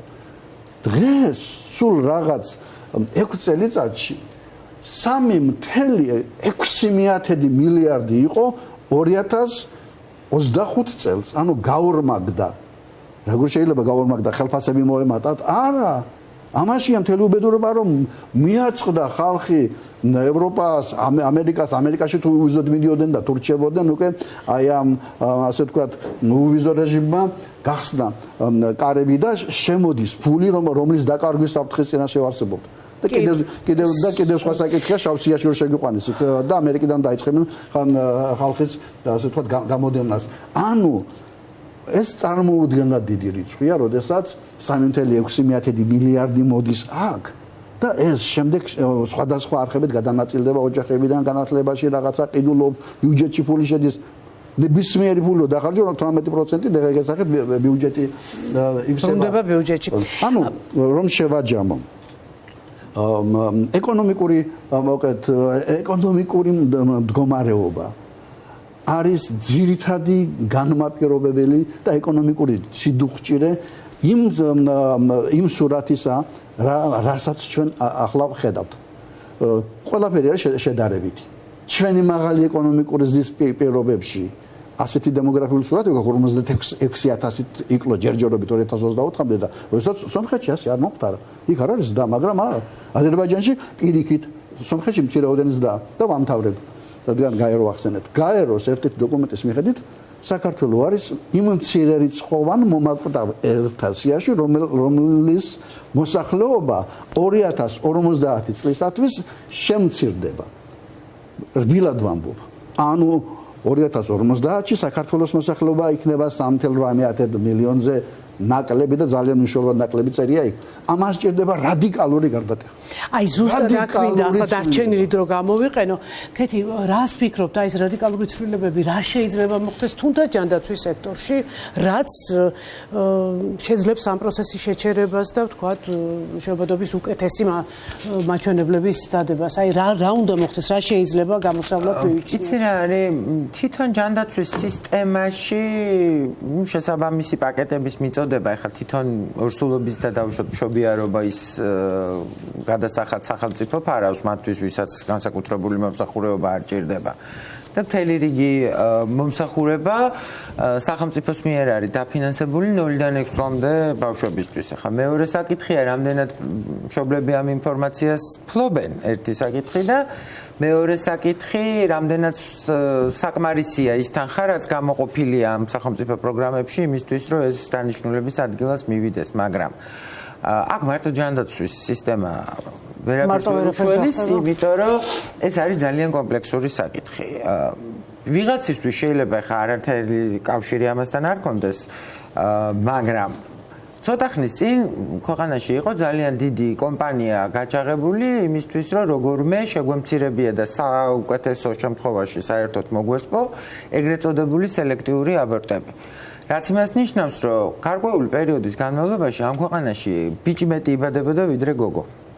რაც ყველანაირ დემოგრაფიულ ბალანსს არღვევს, იმიტომ რომ ბუნებას თავისი წესი აქვს, ხო? ეხლა ეს ბავშვები რომ გაიზრდებიან და ეს ბალანსი იქნება შეცვლილი. შობადობის შემცირების კიდევ უფრო მეტი შანსი გვაქვს, მიუხედავად იმისა, რომ დღეს შეიძლება ამას ვერავინ ვერ აღიქვამს და ასე არ უყურებს, მაგრამ გარკვეული პერიოდის განმავლობაში, როცა აი ამ ასაკობრივ ჯგუფს მოუწევს რეპროდუქციული ასაკი, შობადობის შემცირების რეალური შანსი არსებობს, იმიტომ რომ თუ კაცის რაოდენობა მეტი იქნება ქვეყანაში ვიდრე ქალი, ახლა მამაკაცებს ვერ მოთხოვთ, რომ იმშობიარონ და დაორსულდან, ხო? იმის ფონზე, რომ ისედაც შემცირებული ყავს მდედრობითი სქესის მოსახლეობა, როგორც უკვე ვთქვი, საკმაოდ სერიოზული პრობლემაა. კიდევ ერთხელ ვიმეორებ, ეს პრობლემა დღეს და გუშინ საქართველოში არ დაწყებულა. 90-იან წლებში თუ არ ვწდები, დემოგრაფი იყო, მე მგონი წულაძე იყო გვარად. ის იყო პირველი, ვინც დაიწყო საუბარი. კი ბატონო, ის იყო პირველი, ვინც დაიწყო საუბარი იმაზე, რომ მოსახლეობის პირამიდა იცვლება და საქართველოს რეალურად დგას იმ საშიშროების წინაშე, რაც ბატონმა რომანმა ბრძანა, რომ მოსახლეობის რაოდენობა 2050 წლისთვის მნიშვნელოვნად იქნება შეფასებული ხა. შემცირებული 90-იანებში ჩვენ კიდე არ ვიცოდით რა გქონდა გამოსავლელი, წინ რა გველოდა. მოდი ესე ვთქვათ და დღევანდელი გადასახედიდან, ეხა ეს კიდე ერთხელ ვიმეორებ, ეს იმდენად კომპლექსური საკითხია, რომ იზოლირებულად ცალკე ჯანდაცვა, ცალკე თუნდაც ეკონომიკის შვენიერ დღეს აყვავება ამ საკითხს ვერ უშველის და ერთს დავამატებ რა, მიუხედავად იმისა, რომ ჩვენი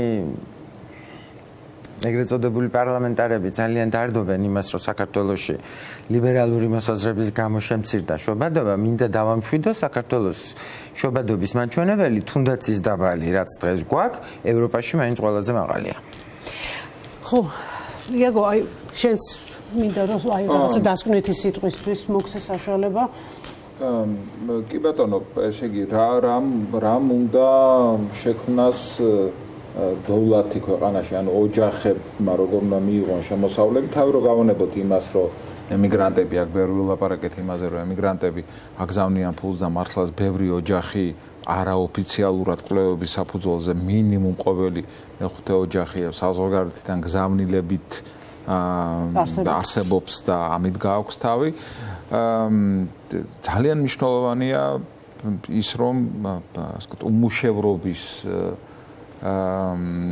პრობლემა იყოს პრიორიტეტული პრობლემა ქვეყანაში და ადამიანებმა საქართველოში ქვეყნის შიგნით იპოვნონ დასაქმების და საკუთარი თავის, საკუთარი უნარების რეალიზაციის შესაძლებლობა და რაც თავარია ამ დახარჯული და რეალიზებული უნარების საფუძველზე ისეთი შემოსავალი მიიღონ, რომლითაც ოჯახებს არჩენენ და ოჯახებს შექმნიან, ბავშვებს გააჩენენ და გაზრდიან და ამის ნაცვლად ჩვენ რა ვითარება გვაქვს დღეს ქვეყანაში? სრულიად დრამატული ვითარება დასაქმების თვალსაზრისით ის ადგილები დასაქმების ის ადგილებიც კი რაც არსებობდა ქვეყანაში ბოლო წლების განმავლობაში განსაკუთრებით სამოქალაქო საზოგადოების სექტორში ისიც კატასტროფულად შემცირებულია, იმიტომ რომ ასე ვთქვათ, ბევრი დონორი ორგანიზაცია წავიდა ქვეყნიდან, საერთაშორისო ორგანიზაციებთან თანამშრომლობა ლამის კრიმინალურ, ასე ვთქვათ, ლამის კი არა, კრიმინალურ აქტივობად შეფასდა, რასაკვირველია და ეს ძალიან ბევრ ადამიანს ართმევს დასაქმების შესაძლებლობას და აკარგვინებს სამსახურს და ის რა შესაქმე ერთ ძალიან საინტერესო რაღაც უნდა მივაქციოთ ყურადღება.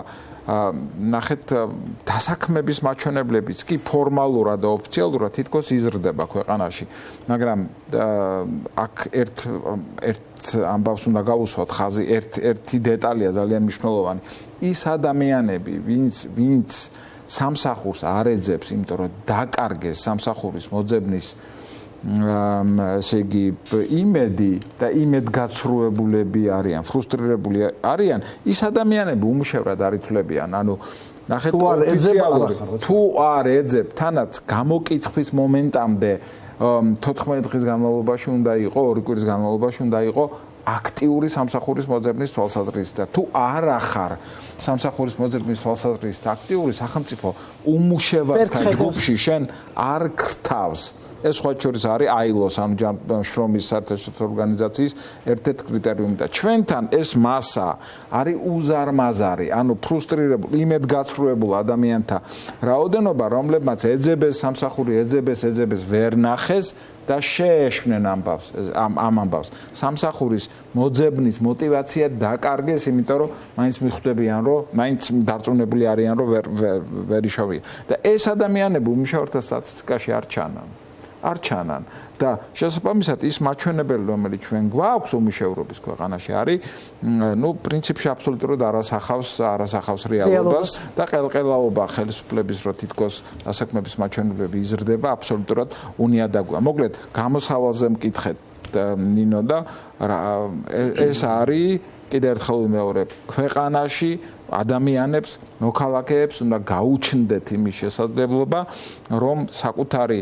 განათლება, საკუთარი უნარები, საკუთარი ჩვევები და ასე შემდეგ დახარჯონ, ამათი რეალიზაცია შეძლონ სხვადასხვა სფეროში, სოციალური ცხოვრების სხვადასხვა სფეროში და მიიღონ ღირსეული ანაზღაურება. ეს არის უზარმაზარი პრობლემა ქვეყანაში და სანამ ქვეყნის შიგნით დოვლათის მწარმოებელი არ გახდება თითოეული მოქალაქე და ის არ იქნება იმის შემწე, რომ არა მხოლოდ საკუთარი თავი არჩინოს, არამედ ოჯახი შექმნას და ოჯახურ თანაცხოვრებას ეკონომიკურად გაუძღვეს, მანამდე ამ საქმეს არაფერი ეშველება, მაგრამ ჯერჯერობით ასეთ პერსპექტივა არ ჩანს ქვეყანაში. პირიქით უარესდება ვითარება ქვეყანაში სწორედ უმუშევრობის მიმართულებით. კი ბატონო და ვამთავრებთ უკვე. იქ განცხადებაში იყო ნათქვამი, ისიც ახლა ციფრებზე საუბრობდა ბატონია გამახსენდა, რომ ქორწინებისადმი ინტერესია შემცირებული ქვეყანაშიო და ნაკლები ქორწინება ხდება. ჩვენ რეალურად არ ვიცით, რამდენი ქორწინება ხდება. საქსტატი ითვლის მხოლოდ რეგისტრირებულ ქორწინებას, რომელშიც არ ითვლება არც ეკლესიური ჯვრის წერა, რომელიც საკმაოდ პოპულარულია ახალგაზრდებში და არც თანაცხოვრება. ძალიან დიდი მადლობა იმისთვის, რომ მობრძანდით, ვილაპარაკებთ ამ მართლა ძალიან მძიმე თემაზე, ჩვენ აუცილებლად მივყვებით და ყოველთვის ვილაპარაკებთ იმაზე, რა შეიძლება იყოს გამოსავალი, არ ვიცი, ყოველ შემთხვევაში მოსაზრებები მაინც შევაშველოთ და არ მივიღოთ ისეთი სურათი, როგორიც მივიღეთ, რომ თურმე ლიბერალური რაღაც იდეოლოგიის გამო ადამიანები თავს იკავებენ შვილების გაჩენისგან. არ ვიცი, ეს მართლა პირველად გავიგე მსგავსი შეფასება. ჩვენ გემშვიდობებით დღევანდელი გადაცემა ამით დასრულებულია. მომავალ შაბათს კვლავ შევხვდებით ერთმანეთს. მადლობთ.